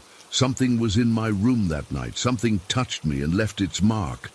For weeks after that night, I couldn't sleep properly. Every little noise in the house would jolt me awake. I started keeping my bedroom door locked and would check under my bed every night before going to sleep. I never felt comfortable in that room again, and when my family moved 2 years later, I was secretly relieved. The photo of the handprint disappeared when Danny's phone broke a few months later. Part of me wishes we still had that evidence, but another part is glad it's gone. Sometimes I think having proof would just make it harder to move on. I'm 34 now, and I still can't explain what happened that night. Logically, I know there must be some explanation, but I've never found one that makes sense. Whatever or whoever left that handprint, it wasn't human. At least, not any human I've ever met. The size alone was impossible, and the way it appeared, as if out of nowhere, defies any rational explanation I can think of. I've never felt anything like that touch again, and I never want to. Sometimes, when I'm alone in a dark room, I catch myself tensing up, half expecting to feel that gentle pressure between my shoulder blades again. And even though it's been over 2 decades, I still occasionally check my back when I come out of a room I thought was empty. What bothers me most isn't the fear. That's mostly faded with time. It's the not knowing what was in my room that night, not knowing what touched me or why, not knowing if it meant me harm or was just curious. I've never been back to that village near Blackwater Forest. I've never wanted to. Some things are better left in the past, even if they remain unexplained. But sometimes on quiet nights when I'm alone, I still wonder about that handprint and what might have left it. And I still sleep with my bedroom door locked. Story 16. I still can't explain what happened to me that night in the summer of 1976. It's been almost 50 years, but the memory remains crystal clear, while other details from that time have faded. I've never been one for ghost stories or the paranormal. I'm a practical person who likes things I can touch and fix with my own hands. That's why I volunteered with the Keelium-Worth Valley Railway Preservation Society in the first place. I loved those old steam engines, the smell of coal and grease, the satisfying work of restoring something historical to working condition. I was 23 then, spending my summer break from university helping with the restoration efforts. The railway had been closed by British Rail in 1968, and our Preservation Society had taken it over. We were passionate about keeping this piece of Yorkshire's industrial heritage alive. That summer was particularly hot, unusual for northern England, and I remember the warm air that hung in the Hallworth goods yard even after the sun went down. I'd been staying in one of the sleeping coaches for volunteers. They weren't much, just basic bunks in old passenger cars, but it was free accommodation, and I loved falling asleep to the sounds of the railway yard. That particular night, I couldn't sleep. The coach was stuffy despite having the windows open, and I'd spent the day helping replace sleepers along the track. My muscles ached, but my mind was still active. Around midnight, I decided to get some fresh air. The yard was quiet, lit only by a couple of security lamps that cast long shadows across the tracks and equipment. I pulled on my jeans and a t-shirt and stepped outside with just a small torch in hand. The Hallworth goods yard was eerie at night, filled with the silhouettes of wagons, signal equipment, and maintenance tools.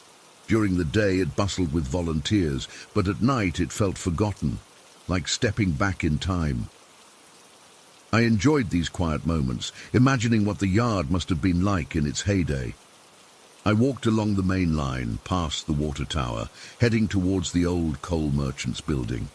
It was a brick structure, partially renovated but still showing its age. As I approached, the light from my torch bounced off something moving near the side of the building.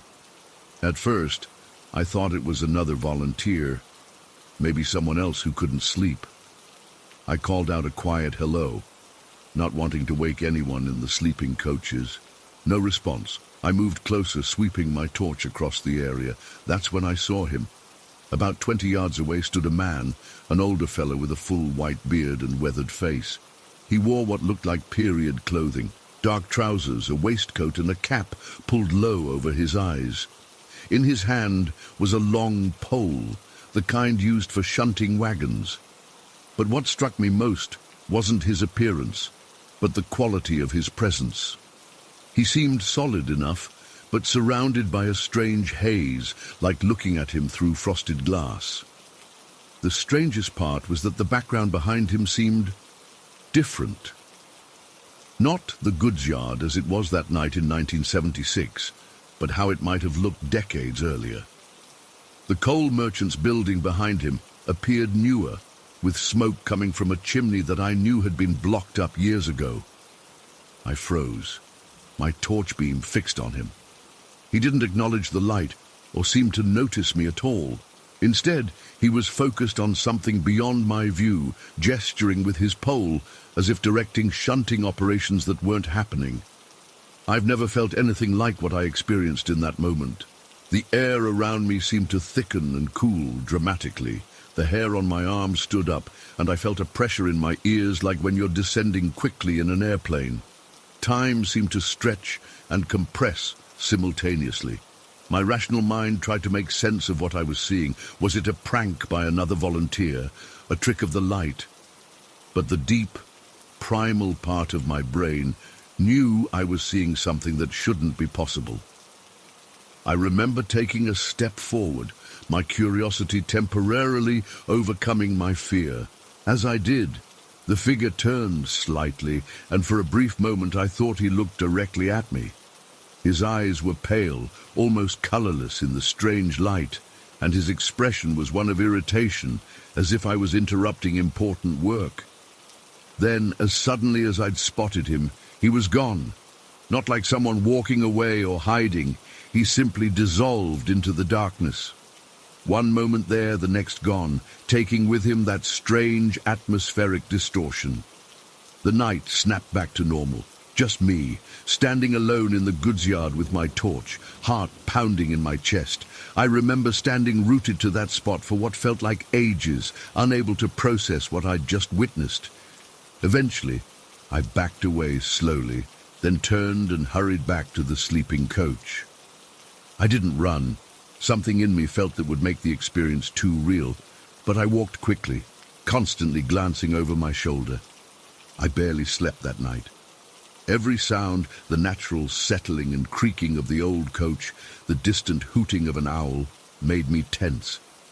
I told myself I'd been tired, that it was just my imagination playing tricks after a long day of physical work. But I knew what I'd seen.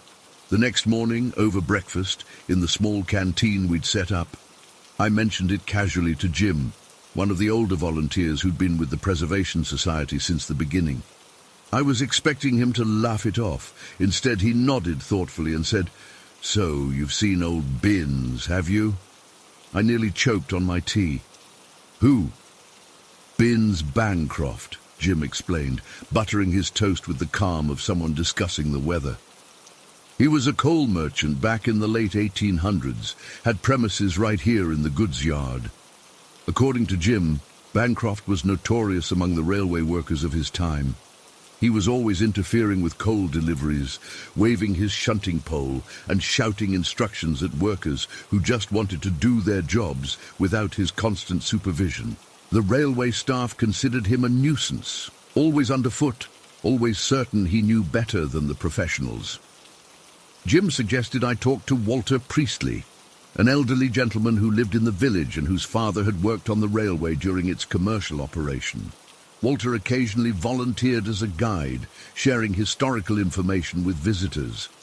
That afternoon, I sought out Walter.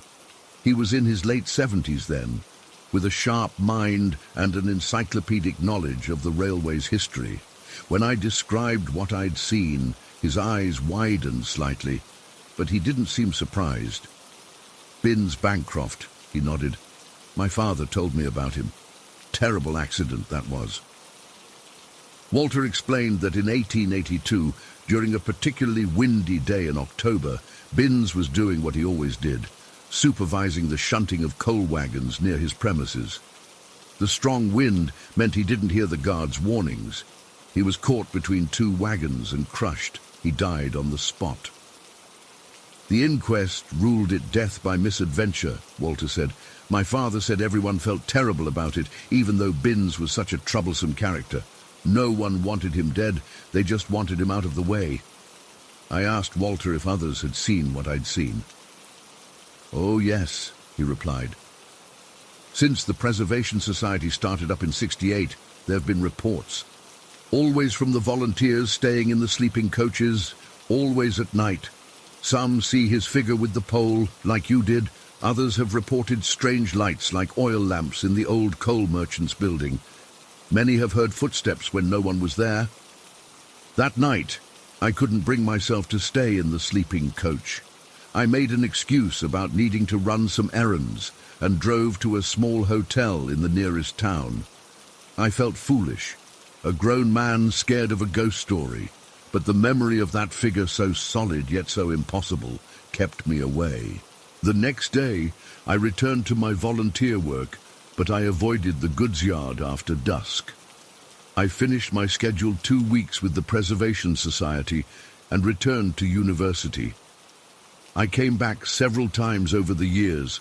I still loved the work and the people, but I always found reasons to commute from nearby accommodation rather than stay in the sleeping coaches. It wasn't until 1981, 5 years after my experience, that I finally stayed overnight again. By then, I'd convinced myself that what I'd seen was just exhaustion combined with suggestion. Maybe I'd heard stories about Binns Bancroft before my sighting and forgotten. Maybe it was nothing more than a half-dream. That reasoning felt hollow around 2 a.m. when I woke to the distinct sound of footsteps outside the coach, heavy boots on gravel, moving with purpose. I lay frozen in my bunk, listening as they approached, passed directly outside my window, and continued down the length of the coach before fading away. In the morning, I checked for footprints. The ground was hard-packed, showing nothing. I asked the other volunteers if anyone had been walking around during the night. No one had. Over the years, I've returned to the Keelium-Worth Valley Railway many times. I've had a few more experiences. Nothing as dramatic as that first sighting, but enough to convince me that something unusual is happening there. Once, I found my carefully organized tools rearranged overnight. Another time, the distinct smell of pipe tobacco filled an empty carriage I was working in, though smoking had been banned on the premises for years. The most unsettling incident came in the summer of 1994. I was helping restore an old signal box when I heard someone behind me say, clear as day, "Mind that coupling, lad." I turned quickly, but no one was there. Later that afternoon, a heavy coupling pin fell from where it had been precariously balanced on a shelf. It landed exactly where I'd been standing when I heard the voice. I've spoken with other volunteers who've had their own encounters with Binns. Some have seen him more clearly than I did. They describe bushy white sideburns and a perpetual frown. Others have only felt his presence, a sudden cold spot, or the sensation of being watched. One young woman reported seeing him through the window of the coal merchant's building, illuminated by what looked like gas lamps that haven't existed there for over a century. Railway historians have confirmed much of what Walter told me. Records show that Abraham Binns Bancroft operated a coal merchant business at Hallworth Goods Yard from 1869 until his death in 1882. The accident report from the time matches Walter's account. Binns was 67 when he died, a stubborn old man who couldn't let go of his need to oversee every detail of his business. I'm not saying I believe in ghosts. Even now, I struggle to reconcile what I experienced with my understanding of the world. But something happened that night in 1976, something I can't explain away with logic or reason. Sometimes I wonder if places like the Keelium-Worth Valley Railway, places preserved as they were in the past, somehow retain echoes of the people who once inhabited them. All I know for certain is that on a warm summer night, I saw a man who shouldn't have been there, who couldn't have been there. And if you find yourself volunteering at the Keelium-Worth Valley Railway, staying in those old sleeping coaches, you might want to avoid late-night walks through Hallworth Goods Yard. Binns Bancroft is still supervising his territory, pole in hand, making sure everything runs according to his standards. It's been almost 50 years since that night, and I've never found an explanation that satisfies me. I still volunteer occasionally, though I'm getting too old for the heavy restoration work now. But I never stay overnight in the yard. Some boundaries once crossed leave you forever changed. And some figures from the past refuse to fade away, continuing their appointed rounds long after their time should have ended. The most disturbing part. I heard from the current Preservation Society director last month that they're planning to expand the goods yard restoration next spring. They'll be excavating the area where the old coal merchant's building stood. I wonder what they'll find there, and I wonder if Binns will be watching, shunting pole in hand, making sure they do it right. Story 17. I still get goosebumps every time I think about what happened that morning in our old house in Lincoln. I was only 4 years old, but the memory is seared into my brain like it happened yesterday. It's one of those things that makes you question everything you believe about reality. It was a Saturday morning in November. I remember because there was frost on the ground outside, and I could see it sparkling through my bedroom window when I woke up. The house was quiet. That special kind of weekend morning quiet where you feel like you might be the only one awake. My stomach was rumbling, so I decided to head downstairs to get some breakfast. Our house was pretty old, with creaky wooden floors that my dad was always promising to fix. I remember carefully avoiding the spots I knew would make noise as I made my way down the hallway and stairs. I didn't want to wake anyone else up yet. I was planning to watch cartoons with my cereal. When I reached the bottom of the stairs, I could smell something baking. It was that warm, sweet smell of cinnamon and sugar. I figured Mom must be up after all, so I headed toward the kitchen. The kitchen had this yellow wallpaper with little flowers on it, and the morning light was streaming through the window above the sink. And there was my mom, standing at the counter with her back to me. She was wearing her blue robe, the fuzzy one she always wore in the mornings, and her hair was tied up in that messy bun she always did before properly getting ready for the day. She was working on something at the counter, and there was a mixing bowl next to her. The oven light was on, which explained the sweet smell. I didn't say anything to her. I wasn't shy around my mom or anything, but sometimes when she was busy cooking, she'd get annoyed if I interrupted her. So I just figured I'd go back upstairs and maybe color in my room until breakfast was ready. I wasn't starving anyway, just a bit hungry. So I turned around and headed back up the stairs, stepping on that one really creaky step near the top. There was no avoiding that one. I was going to go to my room, but as I passed my parents' bedroom, their door was partially open. I glanced in automatically, and that's when everything stopped making sense. My mum was in bed. She was lying there fast asleep, covered up to her chin with the blue comforter, her face peaceful and definitely not aware of anything happening downstairs. I froze. Complete, utter confusion washed over me. I'd just seen her downstairs in the kitchen, like literally 30 seconds ago.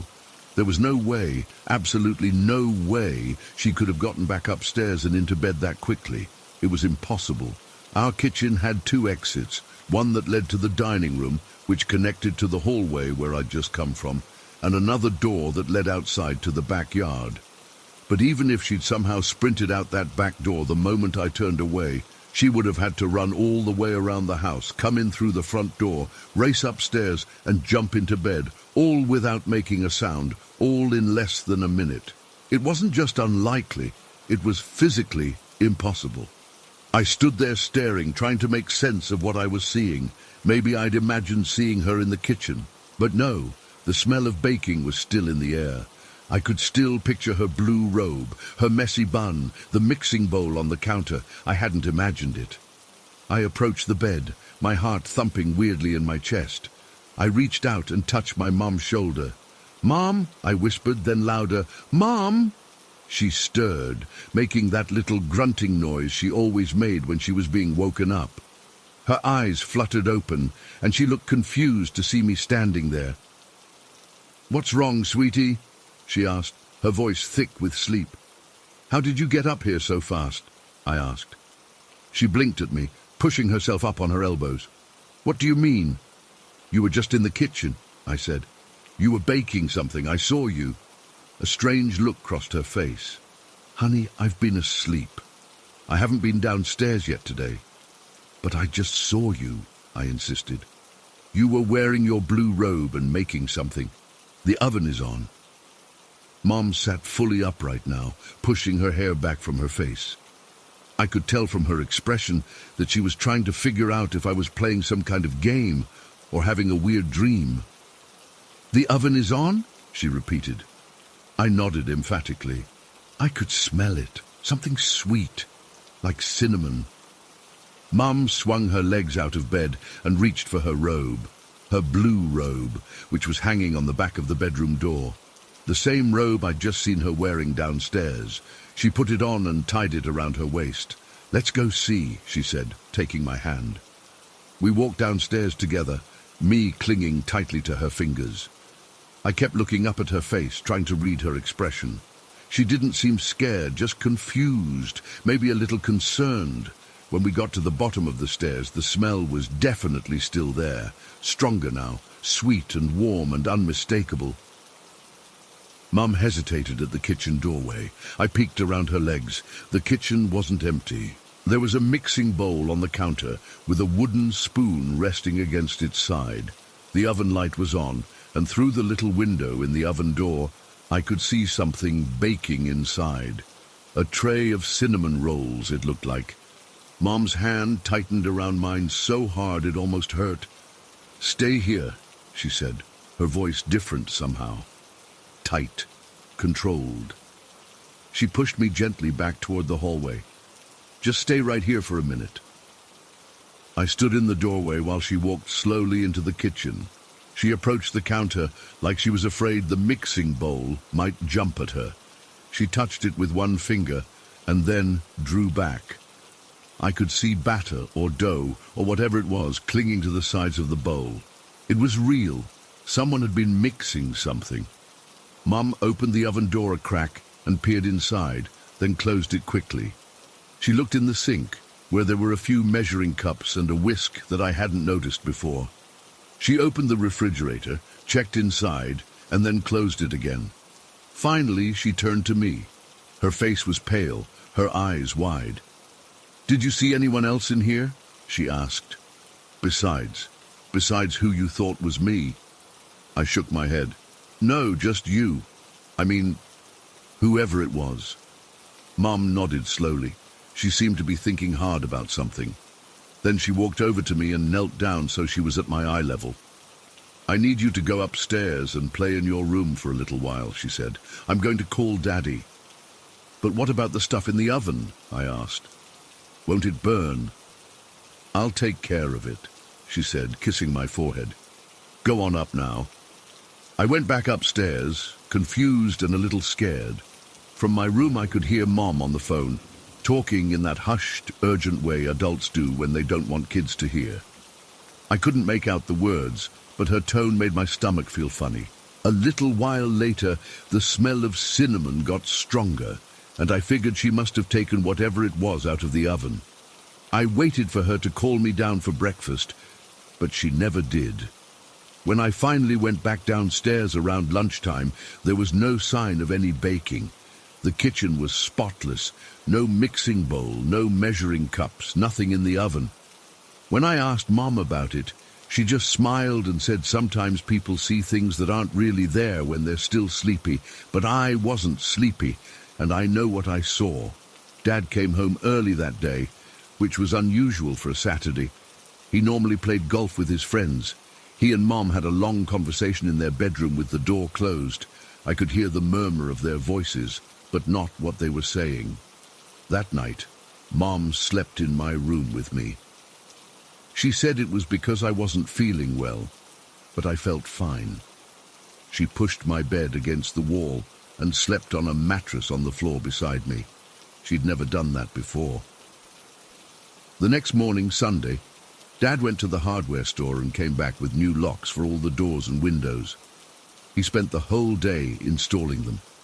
Mum called our neighbor Mrs. Patterson and asked her to recommend a security company. Neither of them ever really explained what happened that day. Whenever I brought it up, they'd change the subject or give me that fake smile adults use when they don't want to talk about something. As I got older, I started to wonder if I had imagined the whole thing. Maybe it was just a weird dream or my 4-year-old brain playing tricks on me. But then, about a year after we moved out of that house, which happened pretty suddenly now that I think about it, I overheard Mom talking to my aunt on the phone. She didn't know I was listening. "We never figured out who it was," she was saying. "The police said there were no signs of forced entry. Nothing was taken, just someone came into our house while we were sleeping, used our kitchen to bake cinnamon rolls, and then vanished. Who does that? And how did they look so much like me that my own child couldn't tell the difference? I've tried to rationalize it over the years. Maybe it was a neighbor with a key, or a relative playing a bizarre prank. But deep down, I know that doesn't make sense. Who breaks into a house just to bake something? And why would they look exactly like my mother? The thing that still bothers me the most, all these years later, is the timing. I saw this person, This thing that looked exactly like my mom, and then immediately saw my actual mom asleep in bed. There was no time for someone to run upstairs, no time for them to leave the house. It's like they just disappeared. I've never experienced anything like it since. No ghosts, no supernatural encounters, nothing that can't be explained by science or logic. Just this one inexplicable morning when I was 4 years old, when something wearing my mother's face made cinnamon rolls in our kitchen while my real mother slept upstairs.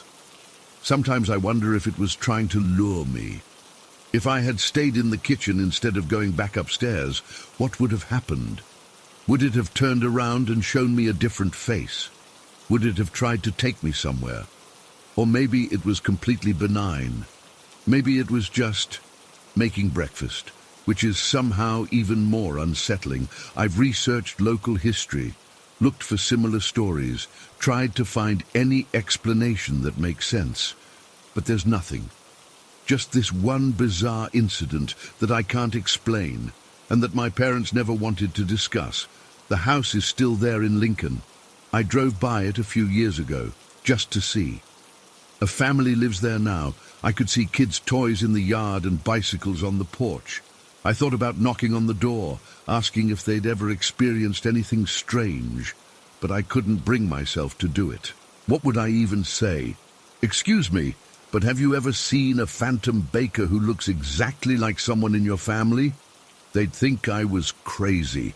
Maybe I am, but I know what I saw that day, and I know that for the rest of my life, every time I smell cinnamon rolls baking, a part of me will always wonder who or what was in our kitchen that morning. Story 18. I've been sitting on this story for a few weeks now because honestly, I'm still not sure how to explain what happened. My girlfriend Emma and I experienced something I can't rationalize, and I figured maybe sharing it here might help me process it, or maybe someone else has gone through something similar. For Valentine's Day this year, I, 28M, planned what was supposed to be a romantic getaway with Emma. I found this cute Airbnb in rural New Hampshire. Nothing fancy, but it looked cozy in the pictures and had great reviews. It was situated along a small creek, surrounded by trees, and seemed perfect for a quiet weekend away from everything. We arrived on Sunday afternoon after about a 3-hour drive. The place looked exactly like the photos, a small cabin-style house with a back porch overlooking the creek. The owner had left us detailed instructions for the keypad entry and where to find everything inside. After unloading our stuff, we spent the evening making dinner in the kitchen, drinking wine and watching a movie on the couch. That first night, we noticed the house made some noises. You know, the usual creaks and sounds that older houses make. We figured it was just air ducts or the heating system kicking on, nothing concerning at all. I actually remember joking with Emma about how nice it was to be somewhere so quiet compared to our apartment in the city where you constantly hear neighbors and traffic. Monday morning is when things started getting weird. I was still asleep when Emma shook me awake around 6 a.m., looking really freaked out. "Someone's at the door," she whispered, her eyes wide. I sat up, still half asleep, and listened. Sure enough, I could hear the distinct sound of someone pressing buttons on the keypad lock at the front door. It wasn't just one attempt. Whoever it was kept trying different combinations, the keypad beeping with each incorrect entry. My first thought was that maybe it was the owner coming to fix something, but at 6 a.m., and why wouldn't they know their own code? I grabbed my phone to check if the owner had messaged us about coming by, but there was nothing. After about a minute, the beeping stopped. Emma and I sat frozen in bed, listening for any other sounds. I finally got up the courage to look out the window, but didn't see any cars in the driveway or anyone walking away from the house. Maybe it was just a confused delivery person, I suggested, though I didn't really believe it. Emma looked skeptical too, but we eventually managed to fall back asleep for a few more hours. When we woke up again around 9, everything seemed normal. We made breakfast and tried to laugh off the morning incident. we decided to go for a hike on a nearby trail to enjoy the unseasonably warm February day and try to get back into vacation mode. When we returned in the late afternoon, Emma noticed something that made her freeze on the back porch. There were footprints in the light dusting of snow that had been there when we arrived. Footprints that definitely weren't ours and hadn't been there when we left. I immediately messaged the owner through the Airbnb app, asking if anyone had been by the house while we were out. About 20 minutes later, they responded, saying it was probably the oil delivery person who comes by every few weeks to check the tank. That explanation made sense, so we tried to shake off the uneasy feeling. The rest of Monday was uneventful. We cooked dinner, watched another movie, and tried to enjoy our last night at the cabin. We'd planned to check out Tuesday morning and head back home, so we were trying to make the most of our time there. Around midnight, we decided to head to bed. The bedroom was at the end of a short hallway, with a bathroom connected to it on the right side. The bedroom door opened inward, toward the bed, and the bathroom door was on the opposite wall, also opening inward to the bathroom. We got ready for bed, turned off all the lights in the house, and settled in under the covers. I remember checking my phone one last time. It was 12:17 a.m., before putting it on the nightstand and rolling over to face Emma. We were both still awake, just lying there in the darkness, neither of us quite falling asleep yet. That's when it happened. About 10 minutes after turning off the lights, we heard a loud, distinct noise from the bedroom door. It wasn't a subtle creak or the house settling. It was the unmistakable sound of someone trying to open the door, like the handle was being turned and the door was being pushed against its frame. The thing is, the door was already closed, and there was nobody else in the house. Emma gasped and grabbed my arm. "Did you hear that?" she whispered, her voice shaking. I definitely heard it. It was so distinct, not something you could mistake for anything else. I sat up and stared at the door, my heart pounding in my chest. I tried to rationalize it. Maybe it was just the wind causing pressure changes in the house. But it wasn't particularly windy that night, and this sound was nothing like the occasional creaks we'd heard the previous night. "It's probably nothing," I said, trying to sound calm. "Just the house settling." Emma nodded, but I could feel her trembling next to me. We lay back down, both of us staring at the ceiling in silence, straining to hear any other sounds. Then not even 5 minutes later, we heard another noise, this time from the bathroom door on the opposite side of the room. It was another loud, sharp sound, like the door was being knocked or pushed from the inside of the bathroom. This wasn't subtle at all. It was a startling, unmistakable sound of movement. I practically jumped out of bed. Emma let out a small scream. I fumbled for the lamp on the nightstand and switched it on. The bathroom door was still open, exactly as we'd left it when we went to bed. I grabbed my pocket knife from the nightstand, I always travel with it, and cautiously approached the bathroom. "Hello," I called out, feeling ridiculous but terrified at the same time. My hand was shaking as I reached for the light switch. The bathroom was completely empty. The shower curtain was open. There was nowhere for anyone to hide, and the small window above the toilet was locked from the inside. I checked everywhere, behind the door, in the cabinet, under the sink. Nothing. When I came back into the bedroom, Emma was sitting up with the blankets pulled up to her chin. "What was that?" she asked, her voice barely audible. "I don't know," I admitted, "but there's no one in there." We sat in silence for a moment, both of us trying to process what was happening. The rational part of my brain was searching for any explanation. Old pipes, the heating system, something that could make that specific sound of a door being manipulated. But the sounds we heard weren't like anything else we'd heard during our stay. They were loud, distinct, and unmistakably coming from the doors. Both of them within minutes of each other, from opposite sides of the room. Emma looked at me, tears in her eyes. "I want to leave," she said. "Now." I didn't argue. To be honest, I wanted to leave too. Whatever was happening, I didn't want to stick around to find out more. It was after midnight in the middle of rural New Hampshire, but the thought of staying in that house any longer was worse than driving home in the middle of the night. We got dressed quickly, keeping all the lights on and staying together. I kept expecting to hear more noises, but the house was completely silent as we packed our things. It was almost more unnerving, like whatever had made those sounds was now just watching us. The owner had left a checkout checklist, and even in our panic, we followed it, locking windows, turning off lights, setting the thermostat back to 65 degrees. It took us about half an hour to get everything ready to go, and during that time, we heard nothing else unusual. As we were loading the last of our bags into the car, I felt a drop on my head, then another. Within seconds, it was pouring rain, the kind of heavy, unexpected downpour that seems to come out of nowhere. We rushed to get in the car, both of us soaked just from the brief exposure. The drive home was tense and uncomfortable. The rain continued the entire way, making visibility poor on the dark country roads. Emma was silent most of the trip, staring out the passenger window. I kept replaying the sounds in my head, trying to come up with some logical explanation.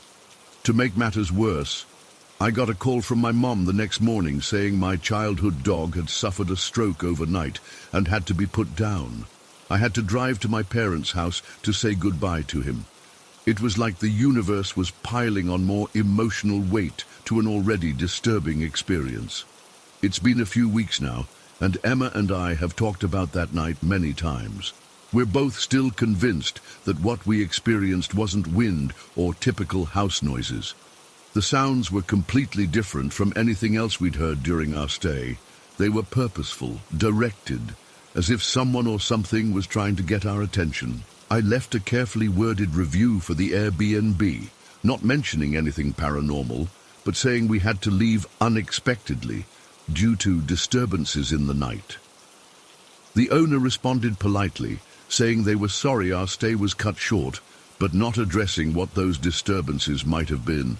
I've looked up the history of the area since then, but haven't found anything specific about that property. Maybe it was just an old house making strange noises. Maybe it was our imaginations running wild after the incidents earlier in the day. But when I think about those sounds, so distinct, so deliberate, I can't help but feel we experienced something truly unexplainable. Emma refuses to book any more remote Airbnbs, and honestly, I don't blame her. Some things you just can't rationalize away, no matter how hard you try. I'm still not sure what to make of it all. Has anyone else experienced something similar? I keep wondering if we should have stayed, if we should have tried to communicate with whatever was there. But in the moment, all we wanted was to get out. And looking back, I think that was the right call. Story 19. I still get goosebumps when I think about it. It's been years since these experiences happened, but they're as vivid in my mind as if they occurred yesterday. I've never been able to explain them, and honestly, I'm not sure I want to. Some things are better left unexplained, I guess. I was born and raised in São Paulo, Brazil. Our apartment wasn't anything fancy, just a modest place in a busy neighborhood where my mom raised me mostly on her own. My earliest memory of something different happened when I was only 4 years old. It was a regular afternoon, and Mum was giving me a bath in our small tub. The bathroom was tiny, with yellow-tinted walls that had seen better days. I remember playing with a plastic boat, making waves and pretending I was a sea captain. Mom realized she'd forgotten the shampoo in her bedroom and told me to stay put while she grabbed it. "Don't stand up, okay? I'll be right back," she said. The moment she left, I felt something change in the room. It wasn't scary, just different. The air felt heavier somehow, like when you walk into an air-conditioned room on a hot day. I looked up from my boat and saw nothing unusual, but I knew someone was there. I felt watched, but in a comforting way. "Oi," I said, greeting whoever I sensed was there. I started chatting away, telling them about my boat and how I was going to be a captain someday. I was in the middle of explaining my imaginary voyage when Mom rushed back in, shampoo bottle in hand, looking panicked. "Who are you talking to?" she asked, her eyes darting around the bathroom. I remember being confused by her reaction. To me, it was obvious. "Bisavo," I replied simply. "My great-grandmother." Mom's face went pale. She dropped to her knees beside the tub, getting her clothes wet, and asked me to repeat what I'd said. When I did, she crossed herself quickly. My Bisavo had died just 3 weeks before this happened. I barely remembered her, just flashes of a wrinkled face and the smell of coffee and bread. But Mom later told me that my Bisavo had adored me. She'd helped Mom a lot when I was born, even buying my cradle when Mom couldn't afford one. Mom had been devastated by her death. It was so sudden, a heart attack in her sleep. After the bathroom incident, Mom never left me alone during bath time again. She never fully explained why, but I could tell it spooked her. She'd sometimes ask if I saw Bisavo again, but I didn't. Not then anyway. For years, life went on normally. I grew up, started school, made friends. The bathroom incident faded into a weird childhood memory that I barely thought about. Until I was 10. It happened on a Saturday morning. Mom and I had stayed up late the night before watching movies, a rare treat, so we were sleeping in. Our apartment was silent, just the two of us lived there, and the neighbors were unusually quiet that morning. Our bedroom was small, with just enough space for Mom's double bed and my single bed pushed against the opposite wall. I woke up before Mom, probably around 9:30.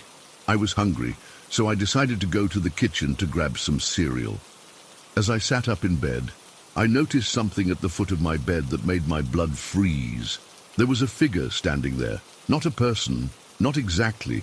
It looked like someone had taken an old sepia photograph and brought it to life. The entire figure was this brownish-yellow color, like those ancient photos my grandpa kept in albums. It was clearly a woman, elderly, wearing layers of fabric, a dress with something like a shawl or cardigan over it. Her hair was pulled back tight. The weirdest part was that I could see through her, but not completely. It's hard to explain. She wasn't transparent like a movie ghost, but she wasn't solid either. She had a fuzzy quality around the edges, like a TV with bad reception. For what felt like forever, I just stared, paralyzed. My heart was pounding so hard I could hear it in my ears. I couldn't even scream at first. The figure didn't move toward me or make any threatening gestures. She just stood there, looking at me with an expression I couldn't read because her face was slightly blurred. Finally, when she started to drift, not walk, but float, toward the bedroom door, I found my voice. I screamed so loud my throat hurt afterward, and I lunged across my bed to shake Mum awake. "Mau! Mau!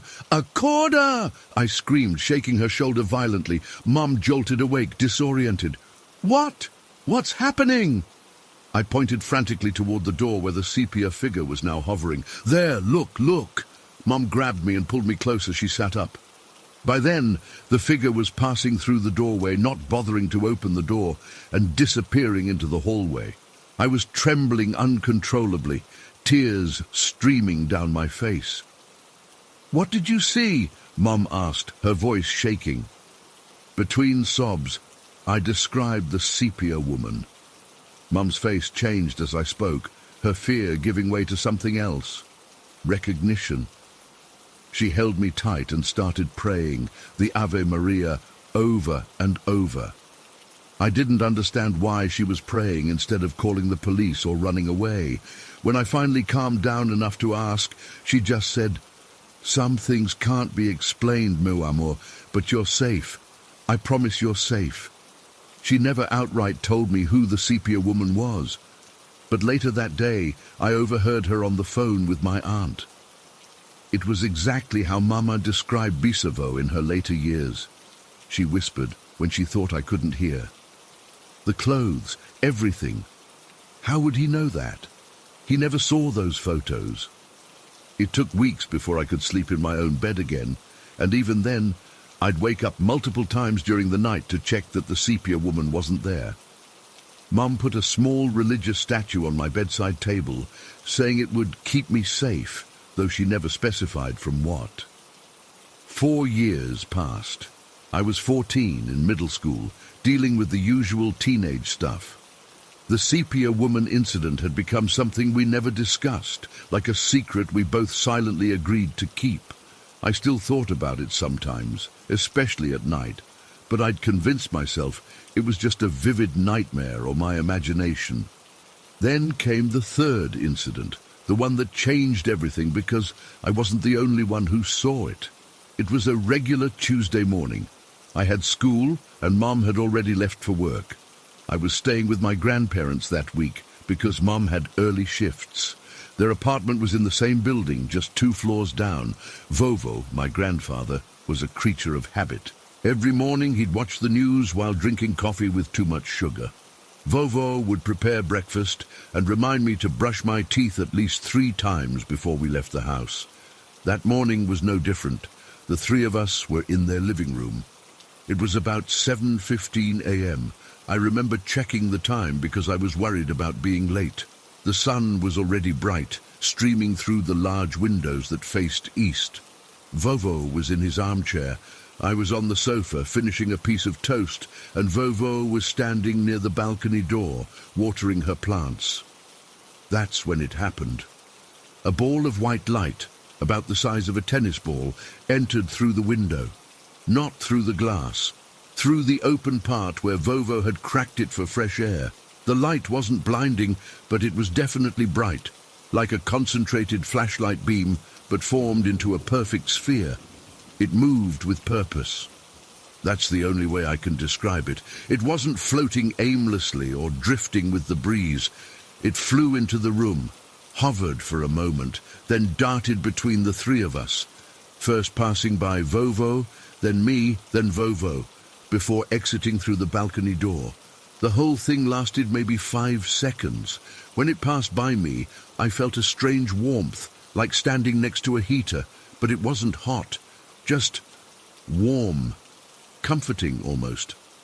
The moment it disappeared, the 3 of us looked at each other in stunned silence. Vovo had put down his coffee cup. Vovo had frozen with her watering can still tilted, water spilling onto the floor. "Did you—" I started. "Yes," Vovo interrupted, his voice unusually quiet. "We saw it too." Vovo crossed herself, much like Mum had done years before. "Luz divina," she whispered. Divine light. We tried to make sense of it. Vovo suggested it might be a reflection from a passing car, but the light had moved against the direction of traffic outside. Vovo wondered if it was ball lightning, but the sky was clear, and there hadn't been a storm for weeks. The most unsettling part was how normal the rest of the day felt afterward. I went to school. Vovo read his newspaper. Vovo cleaned the apartment. We didn't discuss it again until dinner, when Vovo suddenly said, "It moved like a bird that got trapped inside, trying to find its way out." But it wasn't a bird. It was just light. Pure, concentrated light that moved with intelligence. When Mum picked me up that evening, Vovo pulled her aside. I couldn't hear everything, but I caught fragments. Like Mama described, the same thing, watching over him. That night I asked Mum directly about the sepia woman, the bathroom incident when I was 4, and now this ball of light. For the first time, she didn't change the subject or give vague answers. "Your Bisavo," she said softly, sitting on the edge of my bed, "was a very special woman. She always said she would watch over us, no matter what. Before you were born, she told me she had dreams of a little boy with your exact face, even though we didn't know I was having a boy yet." She paused, fingering the small gold cross she always wore around her neck.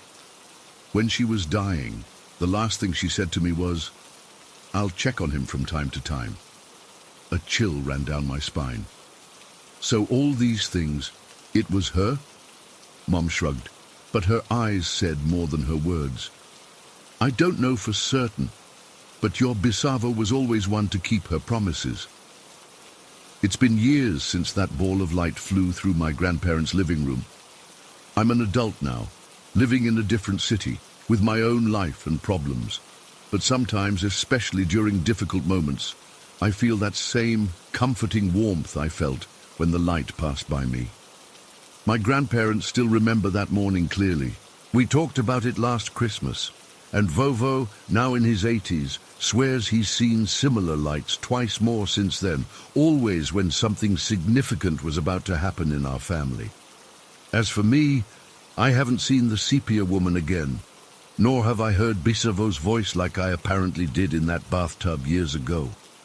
But there are moments, brief, fleeting moments, when I'm alone in my apartment, and I suddenly feel like I'm not really alone at all. I don't tell many people these stories. Most wouldn't believe me anyway, but these 3 incidents happened, as real as the chair I'm sitting in right now. I can't explain them. Science certainly can't, and honestly, I've stopped trying to understand.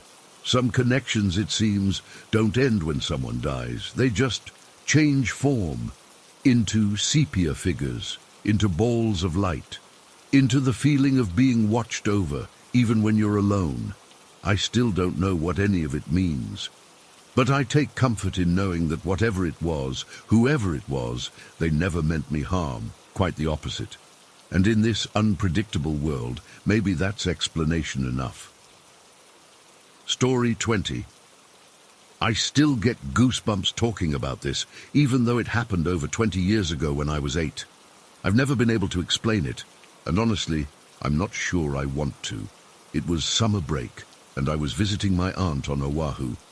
My parents thought it would be good for me to spend time with my cousin Kai, who was a year older than me. My aunt lived in this neighborhood called Walamina Rise, in a 2-story house where she rented out the bottom floor. It wasn't fancy, basically a studio apartment with a small kitchen area, 2 beds, and a bathroom that was the only separate room. The sleeping arrangement was simple. I shared a bed with Kai against one wall, while my aunt and her boyfriend slept in another bed across the room.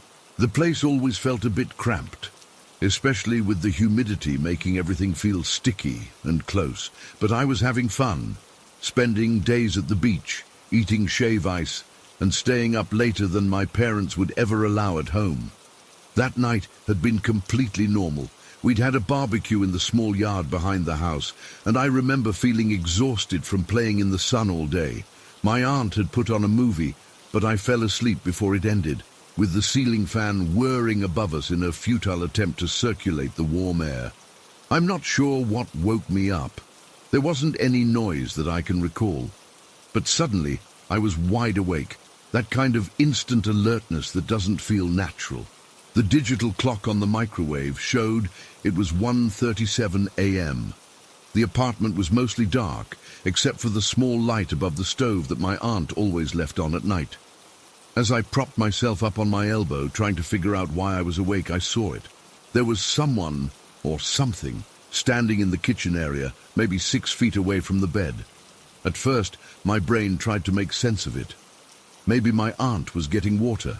But as my eyes focused in the dim light, I realized this wasn't anyone I knew. It was a figure, clearly shaped like a person, like a man, but completely, utterly black. Not black like skin or clothing, but black like a hole in reality. It was as if someone had cut a person-shaped piece out of the world. The stove light behind it didn't shine through or around it.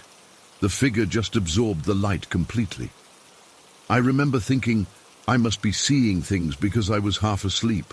I rubbed my eyes hard with my fists, the way kids do, but when I looked again, it was still there, perfectly still, facing away from me toward the kitchen counter. My first coherent thought was that it might be my grandmother, which makes absolutely no sense looking back. My grandmother lived on a different island and was very much alive at the time. Plus, she was short and round, nothing like this tall, slim silhouette. I think my brain was just desperately searching for any explanation. I remember the feeling of my heart slamming against my ribs as I slowly turned my head to check my aunt's bed. Both she and her boyfriend were there, sound asleep. I could hear my aunt's soft snoring. Kai was still asleep beside me, his breathing deep and regular. My eyes darted to the front door. The heavy-duty padlock was in place with the chain still latched. The only window in the apartment was closed, with its wooden security bar in the track. There was no way anyone could have gotten in without making noise or breaking something. But there it was, standing completely motionless. The longer I stared, the more details I could make out, even in the darkness. The figure had broad shoulders that tapered to a narrow waist. It had a distinct head and neck, but there were no features visible, no clothes, no hair, just pure darkness in the shape of a man. I don't know how long I watched it. It felt like hours, but was probably only minutes. It never moved, not once. It didn't breathe. It didn't shift its weight. It just stood there, like it was waiting for something. The weirdest part was that I didn't feel threatened exactly. Terrified, yes. Confused, absolutely. But there wasn't a sense of imminent danger. It was more like being in the presence of something that shouldn't exist, something that wasn't meant for me to see. Still, my instincts were screaming at me to hide. Very slowly, trying not to make the mattress creak, I lowered myself back down. I kept my eyes on the figure the entire time, afraid that if I looked away, it might suddenly be next to the bed when I looked back. When I was lying flat again, I pulled the thin sheet over my head. Even though it was way too hot for covers, I squeezed my eyes shut and started silently reciting the prayers my grandmother had taught me. The Lord's Prayer. Hail Mary, over and over, my lips moving without sound. My heart was pounding so hard I was sure it would wake Kai. Sweat soaked through my pajamas, both from fear and the stifling heat under the sheet. I was convinced I wouldn't be able to fall asleep again. How could anyone sleep knowing that thing was in the room? But exhaustion must have eventually won out, because the next thing I remember is waking up to sunlight streaming through the window. The first thing I did was look at the kitchen area.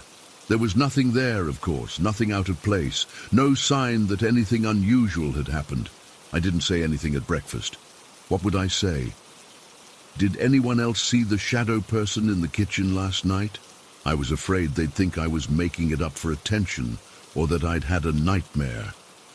But I know what I saw wasn't a dream. The memory is too vivid, too detailed, and I distinctly remember pinching myself to make sure I was awake. Throughout the day, I kept looking around the apartment, searching for any explanation. Maybe it was a shadow cast by something outside. But the window blinds had been closed, a reflection from a passing car. But the figure had been solid, three-dimensional. I checked every corner, every possible hiding place, but found nothing that could explain what I'd seen. That night, I was terrified to go to sleep. I tried to stay awake as long as possible, pretending to be really interested in the TV show my aunt was watching. But eventually, my heavy eyelids betrayed me. I don't remember falling asleep, but I do remember waking up several times during the night, my heart racing, checking the kitchen area. The figure never returned. I stayed at my aunt's place for another week after that, and nothing strange happened again.